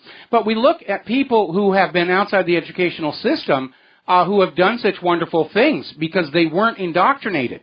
You need to understand that certainly for the advanced degrees, masters and PhDs, it's really a process of swearing loyalty to past academia. If you get on, for example, if you're going for a PhD in astronomy and you get up there and you say, I have doubts about the Big Bang, you're not going to get your PhD. Or climate science. If you question that, you won't get a degree. Get out of here, And in many ways, it's almost like a religion rather than an academic pursuit. but you look at people like Steve Jobs or Steven Spielberg, who did what they did outside the educational system. Thomas Edison, the same way. Sometimes not going through that formal educational system frees your mind to think in directions that wouldn't occur to somebody whose mind is bounded by that academic framework. So, again, I think there should be more emphasis on intelligence and capability and less on conformance to society's expectations of whether it's academic certification or the correct race or the correct gender or the correct orientation. And, of course, a big part of the liberal political philosophy is if you're not succeeding in life, it's not your fault. There's somebody that we can blame for it, and we are going to politically drive them out so that you can have the success they had, which is a big part of this anti-white fever that is sweeping our nation. If you go over to WikiLeaks and you look up the definition of black power, they'll say it's a movement to feel pride in your black heritage. Brown power, it's a movement to feel pride in your brown heritage. White power, oh, it's an excuse for racism and white supremacy. I mean, the bias is very obvious. We have got to take a break for station identification. Back with another phone call after these few words. And aloha, America. Welcome back to the show here. And hour number 3, the phone lines are open, 800-313-9443. We've got some calls waiting on the line. Before I get to them, though, the breaking story is now that Obama is calling for an Electoral College intelligence briefing prior to their vote next week to brief them on how Russia stole the election from Hillary Clinton and gave it to Donald Trump. So basically what we've got here now is the current administration in the White House is now openly questioning the legitimacy of Donald Trump. And however this plays out, the reputation and image of the United States of America has been absolutely destroyed around the world in their lust to cling to power. The narcocracy doesn't want to let go. And they're destroying America's image in the process. So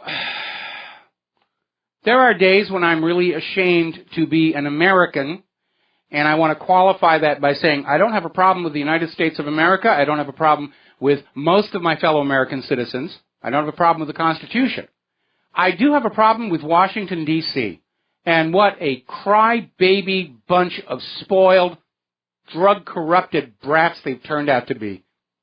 It's humiliating to have the rest of the world judge the American character by the behavior of these people.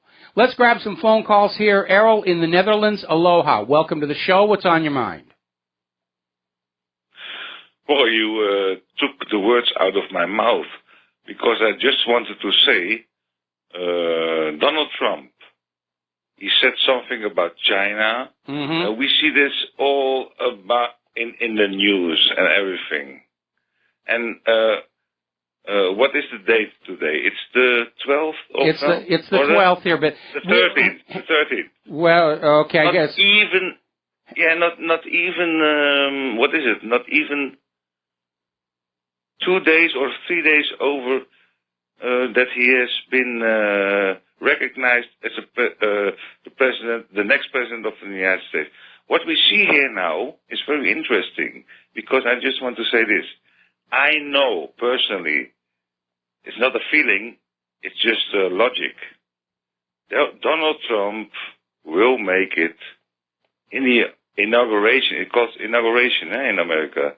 Inauguration, he will be the next president. And we need, and those people that are so frustrated, so what you said a few days before, like, how do you call it? The sect. That The one cult. sect, The know? cult, yeah. Yeah, exactly. Okay. This is how the people think. And that is they are desperate. But I must say one thing to the American people, and I'm living in the Netherlands, and I'm living also in Amsterdam. New York, when New York was created, it was first called New Amsterdam. Yes. You know, when you look at history, exactly. So we now need to get together, do business with the world, and those people who just want more for themselves and less for each other, or less for the poor people, they just want more, more, more. Donald Trump will be the man. I will say this now. This will be, I just know this. I know politics. I've studied this for 15 years. And I just, also, has John in Barbados already called in? Yes. Oh, did he talk about Syria? Yes, he did. Okay, very good. You know, the world is changing. The new world order, there will be a new world order, but not in their mindset, not in this greedy mindset. There will be a new world order, but a new world order for all of mankind. And this is my last word. Mike, thank you for my call. Thank you for taking my call, and I wish you a very nice day. All right, well, thank you very much for that. There is no question we're on the brink of a dramatic change all over the globe. And as Errol says, it's not going to be the establishment of the one world government agenda. It's going to go exactly the opposite way, to a decentralization where power is going to flow back from these places like Brussels and Washington, D.C., out to the various states and provinces. We're seeing the beginning of the decentralization of news media away from these single individuals who are corrupting everything. And remember, when the United States was started, there were laws that said nobody is allowed to own too much of the media because of the possibility of mischief, especially after the Hearst newspapers. And they saw just how powerful he'd become. They passed laws saying you're not allowed to own too many newspapers or radio stations in a single market. During the first Iraq War, the U.S. government went to the largest media corporations and they said, we'll make you a deal. If you will embed your reporters with our troops and report the war the way we want you to, we will repeal the laws that limit how much media you can have, and you can go on a buying frenzy and buy up all your small competitors and form these giant media conglomerates. And that's exactly what happened. And that's why today all media is flowing just through a handful of individuals who are deciding for you what you will think, what you will believe, what will be important to you, what will not be important to you. Will remind you that, you know, Kim Kardashian is coming back. And that's the important news of the day. And I think we're going to see a pushback from that. If Trump is able to prevent Hillary Clinton from stealing the White House from him, 2017 is going to be the year of the rise of the independent media. And we're not going to be a single large giant corporation. We're going to be 1,000 voices all across America, each with a different point of view, so that you will be able to listen to all the different shows and points of view and come to a good decision on what you want the country to be doing next. Thomas Jefferson said, it is the highest duty of any citizen to keep themselves fully informed so you can make good choices. Sadly, in this day and age, watching the corporate media does not keep you fully informed. It's a giant lie. You're not informed. They want you to think that you're informed. They want you to think you know everything that's going on. At the same time, they're rendering you deaf, dumb, and blind to what's going on in the real world.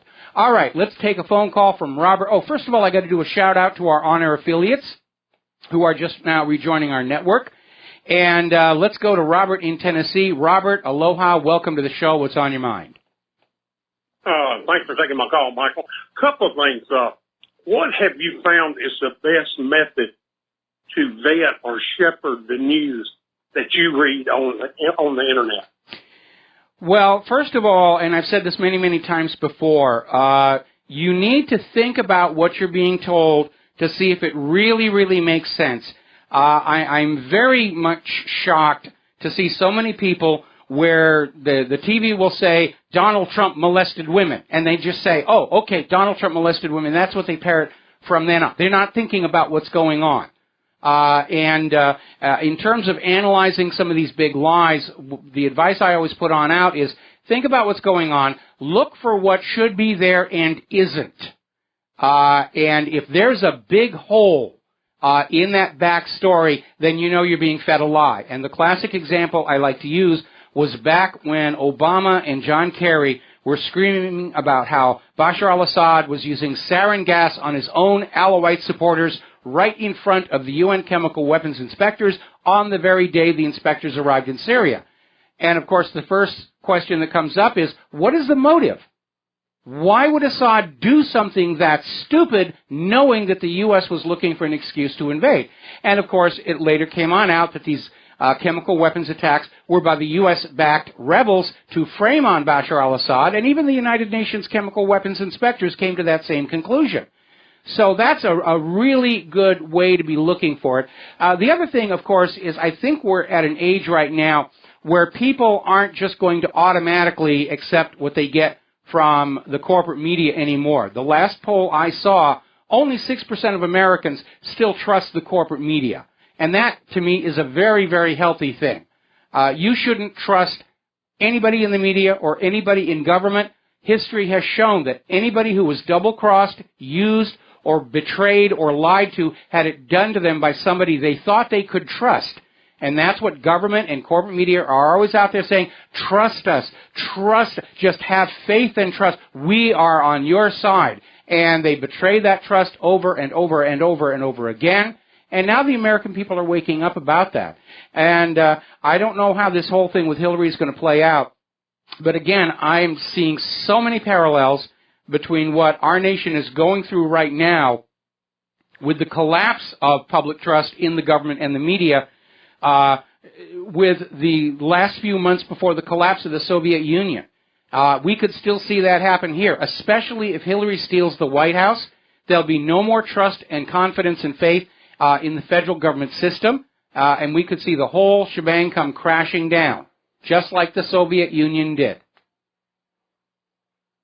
My second question, Michael, would be, you know, when you talk to people and you tell them some things that, especially people who are only absorbed into the regular news media, they will say, where did you read that, on the internet? So as far as when, and I know they do that with you, so what's your comeback to them, Mike? Well, first of all, I don't waste my time with anybody who is, taken the blue pill and is enslaved to corporate media. They're a tiny minority anyway. What you need to do is develop a sense for people who are doubting and they're looking for answers and they're willing to listen. And the other rule, the art of the rabble-rouser is knowing what the rabble is willing to listen to and what they are not ready to hear. So you have to walk a very gentle course. Don't overwhelm them with how much stuff that you have. And anytime somebody starts saying about, well, that's the Internet, and I believe the corporate media, and just say, the corporate media told you Saddam had weapons of mass destruction. The corporate media told you snowfall was a thing of the past back in 2000. The corporate media, and, just lay about 5 or 6 of the known documented lies where everybody knows that's what happened. Oh, yeah, they lied about that. And, once you do that, and then you say, okay, maybe you need to stop listening to these people who provably lie to you and realize there is another world out there. That you and remind them, finding the truth is hard work. Nobody gives you the truth for free. Those TV networks are not paid the money. They're paid to feed you the truth. They're there to sell you things. The next car, the next war, the next tax, the next candidate, the next vaccine, the next whiz-bang fashion accessory that they want you to buy for the Christmas shopping season. That's what they're in business to do. What television actually sells, amazingly enough, is you, your brain, your mind. That's what TV does. TV rounds you up, they lure you in with TV programming, and then they sell you to the advertisers to deliver you up in a receptive state for that 30 or 60-second pitch, which is the real point of the TV networks, to get you in there paying attention to the commercials. Little story I want to share with you about the original Star Trek. The original Star Trek, as you know, was a huge success with the fans, had very high Nielsen ratings. But it turned out it had very low Burke scores. Now, for those of you not in the industry, the Nielsen ratings are a measure of how many people are watching the show. The Burke score is a measure of how many people are watching the commercials. And what they discovered was because Gene Roddenberry's stories were so engaging and raising so many social questions that people were talking through the commercials, discussing what they saw on the show. And that's why NBC tried to kill it after one season. Even though it was popular, the advertisers didn't like it. So that's really what shapes their thinking. Thanks, Michael. Listen, I enjoy your program immensely, and I do appreciate all you do. And I know you make some really big sacrifices. And I want you to know that it doesn't go unnoticed. Well, thank you very much. And especially right now, Claire and I are feeling the pressure. And it's just so angering to see this country that we were born into and love philosophically just being torn apart by people who have appointed themselves our masters. And I think the single most heartbreaking thing about what's going on right now, regardless of how it finally ends up, in the process, Hillary and her Democrats, her narcocracy, have absolutely destroyed America's image and reputation around the world. Will be a century getting it back, if ever. I agree. Okay. Thanks, Michael. I do appreciate you talking to me. All right. Well, thank you very much. Okay. Well, I'm starting to replace some of the equipment here, and I need to do the mixer next. So let's talk about human-caused global warming, because anybody that says there's no such thing as a wide-ranging conspiracy to defraud the people of the world, we've got one right here, staked out, naked on the ground for you to study and learn from. It involved NASA, NOAA, the United Nations, the IPCC, Hadley Climate Research Unit at the University of East Anglia, New Zealand Meteorological, Australia Meteorological, the Met Office in Great Britain, all of these so-called science channels that were pushing human-caused global warming, human-caused global warming. Back in 2000, they were proclaiming snowfalls are a thing of the past, and look at the winter that is settling in on us now. Apparently today, more than 1,500 flights had to be canceled at the Chicago and Detroit airports because of the snow and ice coming on in. Nearly a foot of snow across Metro Detroit. And the carbon Nazis are still not giving up. The story they're trying to put out there now is the polar vortex has brought the Arctic cold down to us. But if you were somehow able to go up to the Arctic, which they know you can't, you'd find it's warm and sunny, and you could just get into your bathing suit and sunbathe up there at the North Pole, because that's where all the human-caused global warming is hiding now. Now, the National Weather Service in Duluth is forecasting the first widespread below-zero temperatures by Saturday morning. And we're still officially not quite into winter. We're getting there. Story coming out of Investment Watch blog. Record 2016 snowfall in North American cities matches Maunder minimum cooling areas. Now, we've talked about this before. Contrary to the claims of Al Gore and all of the people in the media who supported him, just like they're supporting Hillary Clinton, human activity does not dominate climate on Earth. There is an effect. It is minuscule. Climate on Earth is primarily determined by two things: the amount of solar energy we are receiving and the shape of the Earth's orbit. Now, Earth's orbit slowly oscillates between circular and elliptical.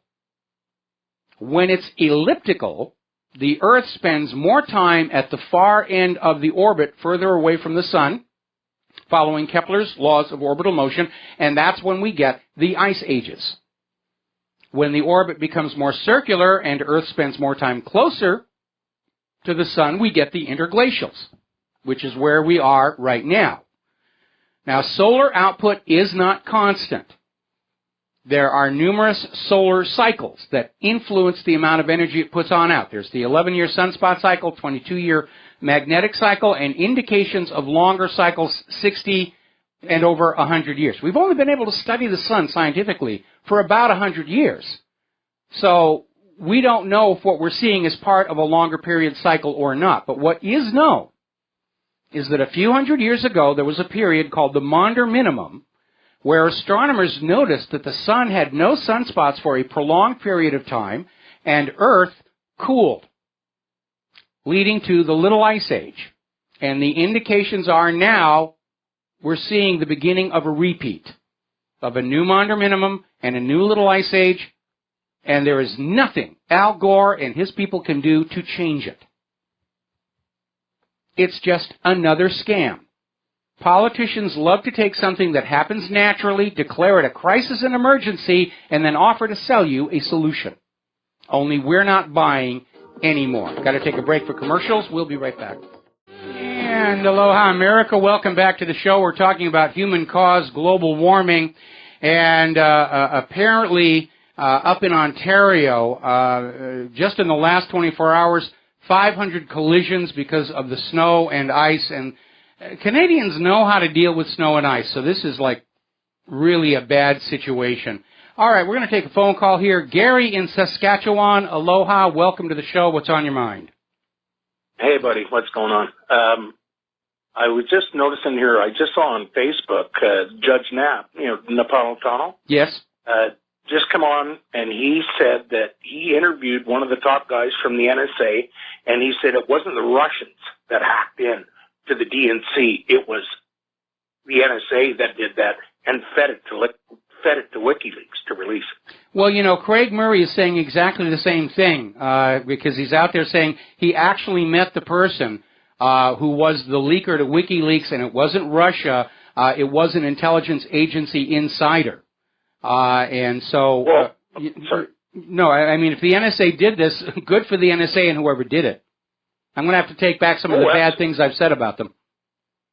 Well, that's probably the only positive thing they've ever done. True. But what really blew me away about this article, it's like a 2.5-minute video on Facebook of Judge Knapp.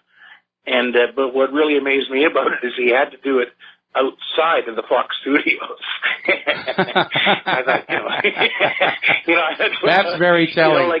That's very telling. Well, gee whiz, I mean, you're the king of discernment on the airwaves. But, we're all waking up here. But anyways, I'm in Saskatchewan, and we're bringing in the Brass Monkeys tonight. It's minus 25 here. Oh, ouch. Oh, man. You know, I've lived here in Hawaii so long, I've lost my tolerance for cold. I'm originally a New England farm kid where I loved winter, and, 60 was a comfortable temperature, and then lived briefly in Washington State after I left Los Angeles. But Claire and I have been in Hawaii so long, we're getting down to like 66, 67 at night, and we're cold. We're just... Well, your blood thinned. I built a recycling plant in Jamaica in 2010 and lived there for a couple of years. Yeah. And I come back to Canada after I had a Broadzilla too. Broadzilla was the last one. Claire is something else. And thank goodness my aunt in New England as a Christmas present sent us a new quilt. And it's gorgeous, it's beautiful, and we're definitely going to be cuddling up underneath that thing. But I just thought it looked good on Judge Knapp. Yeah, I actually had seen that video. I think we actually linked to it. But the fact that he had to do it outside the Fox studios is very, very telling. But again, it lines up with what Craig Murray was saying. It lines up with what Julian Assange was saying. These were internal leaks. When the DNC emails first became available, even the DNC said there was absolutely no indication that their computers had been broken into from outside. But let's demon the Russians did it. The Russians stole it. The Russians ate my homework, teacher. Can I have a safe space? Yeah, the Russians killed Kennedy too. Yeah. Right? The Russians personally nailed Jesus to the cross. I like that. Yeah. Okay, my friend. Thank you very much. All right. Thank you very much. We're going to let you go. The phone lines are still open here. Speaking of Russia, apparently the Russian telecom giant Rostelecom has been thwarting distributed denial of service attacks on the 5 largest banks and financial institutions in Russia.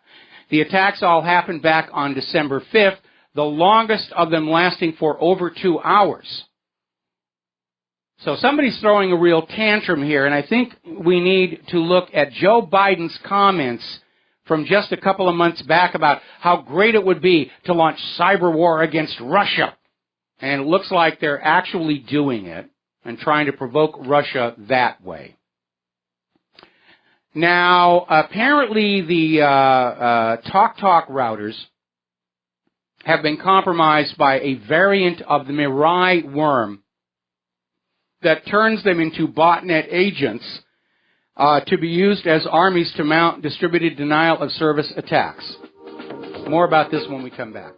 And aloha, America. Welcome back to the show here. And before we went into the commercial break, we were talking about how there's a new variant of the Mirai worm that is infiltrating TalkTalk routers and is creating botnet agents to be used as distributed denial of service bots. And it's a huge problem. And they don't seem to know what to do about it. Which brings me back to this claim that Russia hacked the election to help Donald Trump. Because what we were told was, oh, we think it happened last week. Obama ordered the CIA to take a look at it. Then just 2 days later, the Washington Post is claiming the CIA sent a secret report to Congress saying, we've got proof Russia did this. This from the same government that has been unable to rein in cybercrime and ransomware writers for year after year after year after year. Remember what I said to that caller before about learning whether you're being lied to? Does it make sense? No, it doesn't make sense. It doesn't make sense that a government that can't find the ransomware writers could instantaneously say, we have proof of a nation state hacking the election system. And as John Bolton came on out and said, if Russia had done it, there wouldn't be a trace left of it.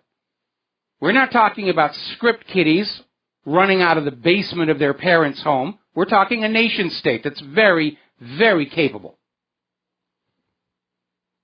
And we need to keep that in mind. It doesn't make sense. Even if Russia had wanted to hack the election, why would they leave a trace? The answer is they wouldn't. There's no reason for them to leave a trace. Unlike the Department of Homeland Security, which got caught hacking into the voter information database down there in Georgia. Now, apparently, Microsoft has done it once again. There's an update for Windows 8 and Windows 10 PCs, which apparently seems to have damaged what is called the Dynamic Host Configuration Protocol, or DHCP. Now, DHCP, when you have a local network and you plug machines into the router, DHCP is what finds and arbitrates assigning the local IP numbers. If you want to get away from that nonsense, you have the option of hardwiring IPs into all of your various products, so it doesn't go through DHCP. But apparently, numerous ISPs all across Great Britain and Europe are saying these new Microsoft updated PCs cannot connect with the networks because of problems with DHCP.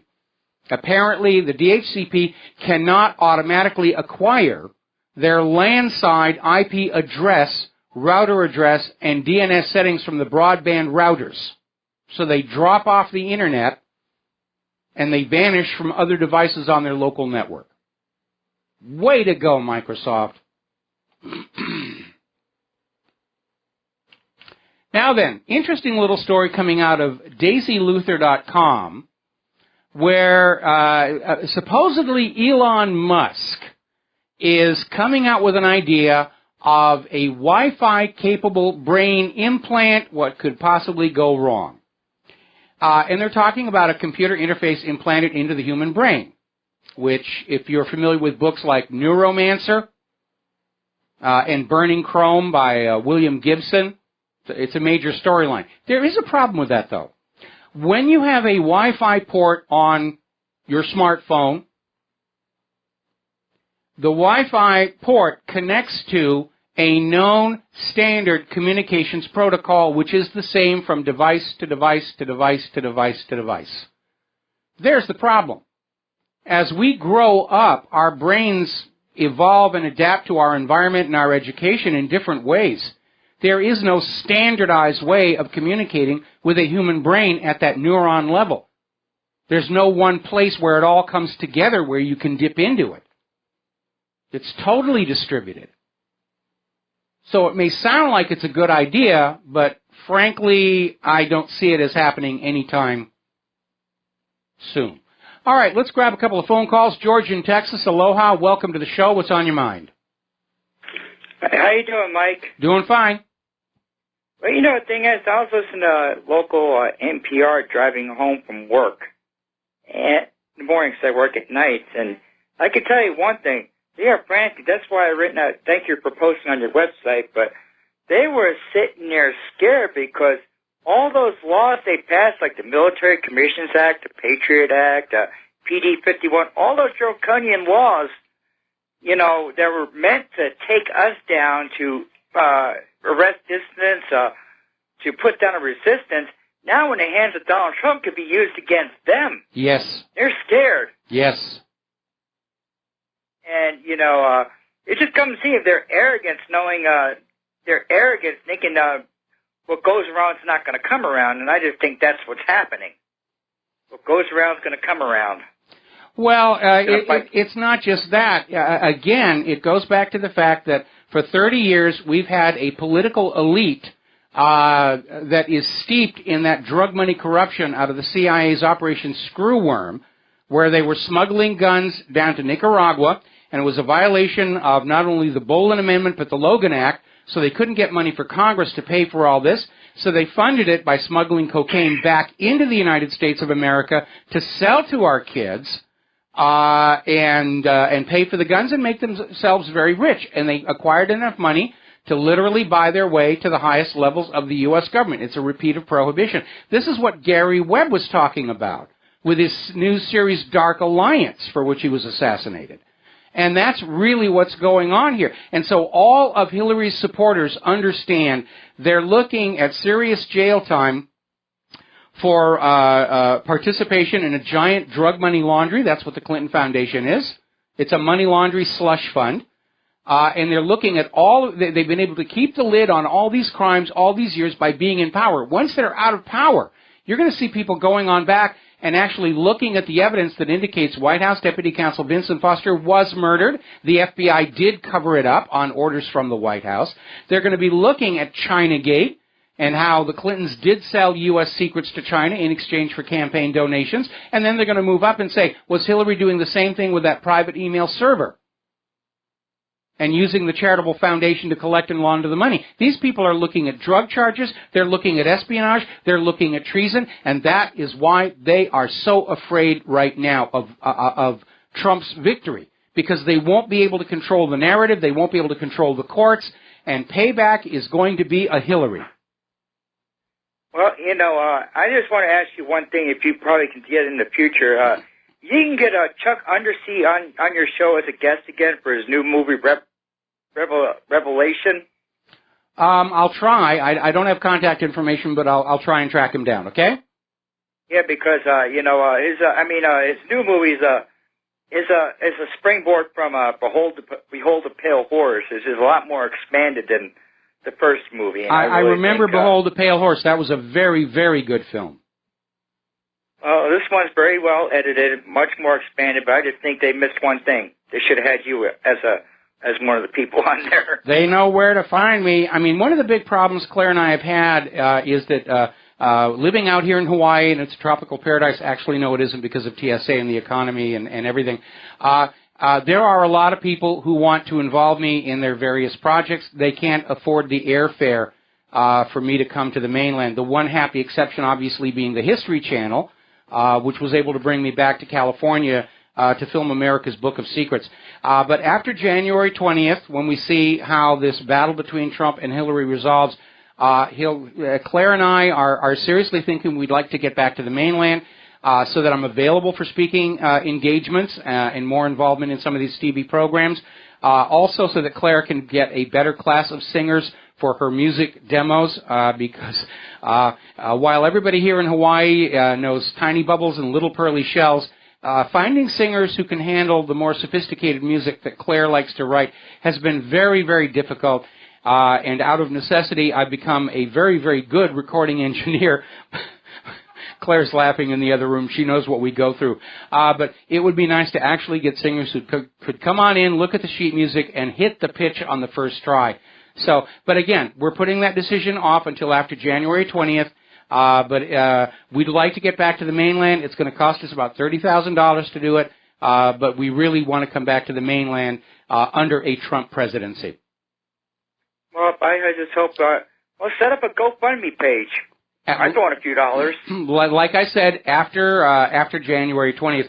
What I'm hoping is some rising independent media company is going to hire me and provide travel expenses, moving expenses rather, to get me back there. But we'll see what's going to happen. But like I said, if Hillary fails in this effort to steal the White House back from Donald Trump, 2017 is going to be the year of the rise of independent media. And it's going to be exciting to see it happen after all these years of slogging out here in the hinterland. Well, thank you, Mike. Have a good day. All right, thanks an awful lot. We're going to switch over to Mike in Tennessee. Aloha, welcome to the show. What's on your mind? Greetings, Mike. Let me just add a little bit what you were just talking about and then put in some information you were talking about earlier. It is the CIA bringing in the drugs at that time for that operation, and it was the sheriffs and the police who were distributing the drugs. They would go out and find their drug dealers. They would bust them. They would say, okay, here's the deal. You're working for us now. You sell our drugs, and you help us set up people that we want to keep the system going with, and you keep the drugs flowing, and you'll be fine. Yeah. That's what they've been doing for a long time. I was helping in the Air Force in a covert operation back in the early 90s, flying operations in Arkansas, spotting pot plants that the sheriffs were growing on land that they seized from the Reagan administration civil forfeiture laws. And we brought down 4 sheriffs, and that's why I was railroaded, and that's why they're still after me today. MikeParsons.org is my website. They're trying to send me back for 10 years for another bogus charge. Well, I'll take a look at your website here, but we know that's how it worked. Out in Los Angeles, my first wife was very much tied in with that drug culture, and I actually met Freeway Ricky Ross through her, who figured prominently in David Webb's stories, Dark Alliance. And he used to just openly brag that he was working for the Central Intelligence Agency, and that as long as he worked for CIA, the Los Angeles police would never touch him, and as long as he worked for CIA, the Los Angeles police never did.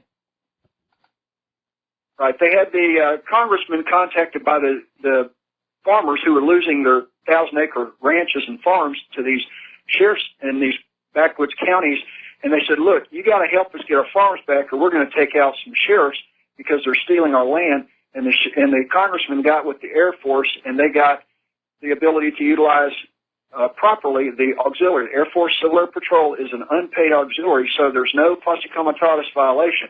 And us volunteers were spotting pot plants, doing grid patterns training, and turning that over to them. They brought in National Guard from other states, found the pot, arrested the landowner, which was a sheriff, and off they went. So that is their problem with me. Now, earlier, you're talking about the elimination of money.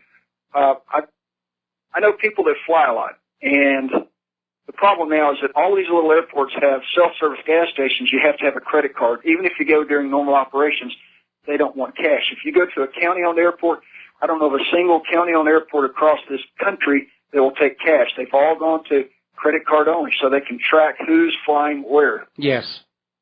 I'm not at all surprised about that. Right, and here's something else that I recently discovered. If you try to go to Walmart and get one of those Visa prepaid cards, it says nowhere on the packaging that you have to activate it with a Social Security number. And under penalty of perjury, if you give anybody else a Social Security number or a false one, you have committed a felony. So basically, there's an entrapment clause there. And when you go back to Walmart and say, you know what, I don't have a social, I can't use, I want to refund it, they say, sorry, can't do it, it's against policy. Oops. But if you call the corporate headquarters and you politely complain that you don't have a social and it doesn't say it anywhere in your policy manual, they will refund your money. But they don't like to because they're trying to get everybody to have a Social Security number and or go to cashless. Yeah, and judging by what's going on in India, that could be the final blow to the U.S. economy. And you need to understand something. The fact that the stock market is soaring does not mean we have a working, healthy economy. If anything, it means the stock market is being artificially driven up to look good for the outgoing Obama administration, but that means the market is hideously overvalued, and that means when there's an upset, there's a long way to go before it stabilizes down at the bottom. Everyone's talking about 4.6 unemployment, which we know is a joke, and we've created all these new jobs in November. Those are the seasonal hires. They're all going to be let go in January. There's going to be a major dip in the economy in January as all these seasonal hires are let go, and of course they're going to blame it on Donald Trump. So we're not out of the woods on that one yet. As far as the U.S. government drug running, we have photos at my website of U.S. and coalition forces in Afghanistan guarding and protecting the opium poppy fields and handling and shipping those sacks of raw opium. And that is just the ugly reality of what our government has become over the last 30 years.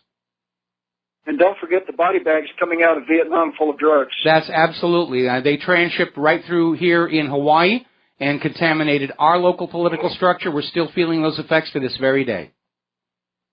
As they say, gold is the money of kings and silver is the money of gentlemen. Gentlemen, it's time to load up with silver. It absolutely is. And debt is the money of the poor people. Exactly. All right. God bless and have a great day. All right. Thanks an awful lot. We're going to let you go here. Coming up almost at the end of the show here. We're seeing video coming out of Aleppo now that it's been liberated. And, boy, the party is going on. There are street parties all over the place.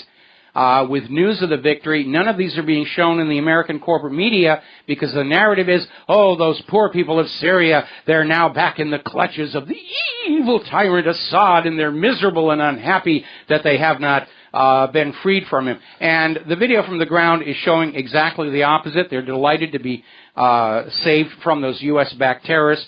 Meanwhile, of course, up in Palmyra, the war continues on. The U.S. is not ready to let go of Syria yet, because Obama doesn't want that as part of his legacy in the White House. He wants that to be dumped on Donald Trump here. All right, we're coming up here on a commercial break, and we'll be back with the last segment of our program after these words from our sponsors. And aloha, America. Welcome back to the show. And we're getting word that one of the luxury apartment blocks on the palm tree-shaped artificial island in Dubai is on fire. And it's several floors. It's a very spectacular blaze going on, and everybody is watching that tower, waiting for it to collapse into its own footprint like building number 7 did. Any second now, that entire building's going to come down right into its own footprint the way building number 7 did. Any second. Any second now it's going to happen. Any second. It's just, let's go get a falafel. Now, there's an interesting little article that came out of drcircus.com, and it's talking about the fact that this year, over 100 Freedom of Information Act requests have finally forced the CDC to admit that thimerosal is dangerous. It's a neurological Armageddon. And the agency has known for years that it can cause all kinds of neurological problems, including autism. It was officially banned in 1999, but it is still used in over 60 vaccines, and it's causing autism. Now, what kind of a government allows children to be neurologically crippled for a fast buck? And they're not thinking long-term, because at current exponential rates of growth, it is estimated by 2030, half of all children in the U.S. will be diagnosed as autistic because of vaccine damage.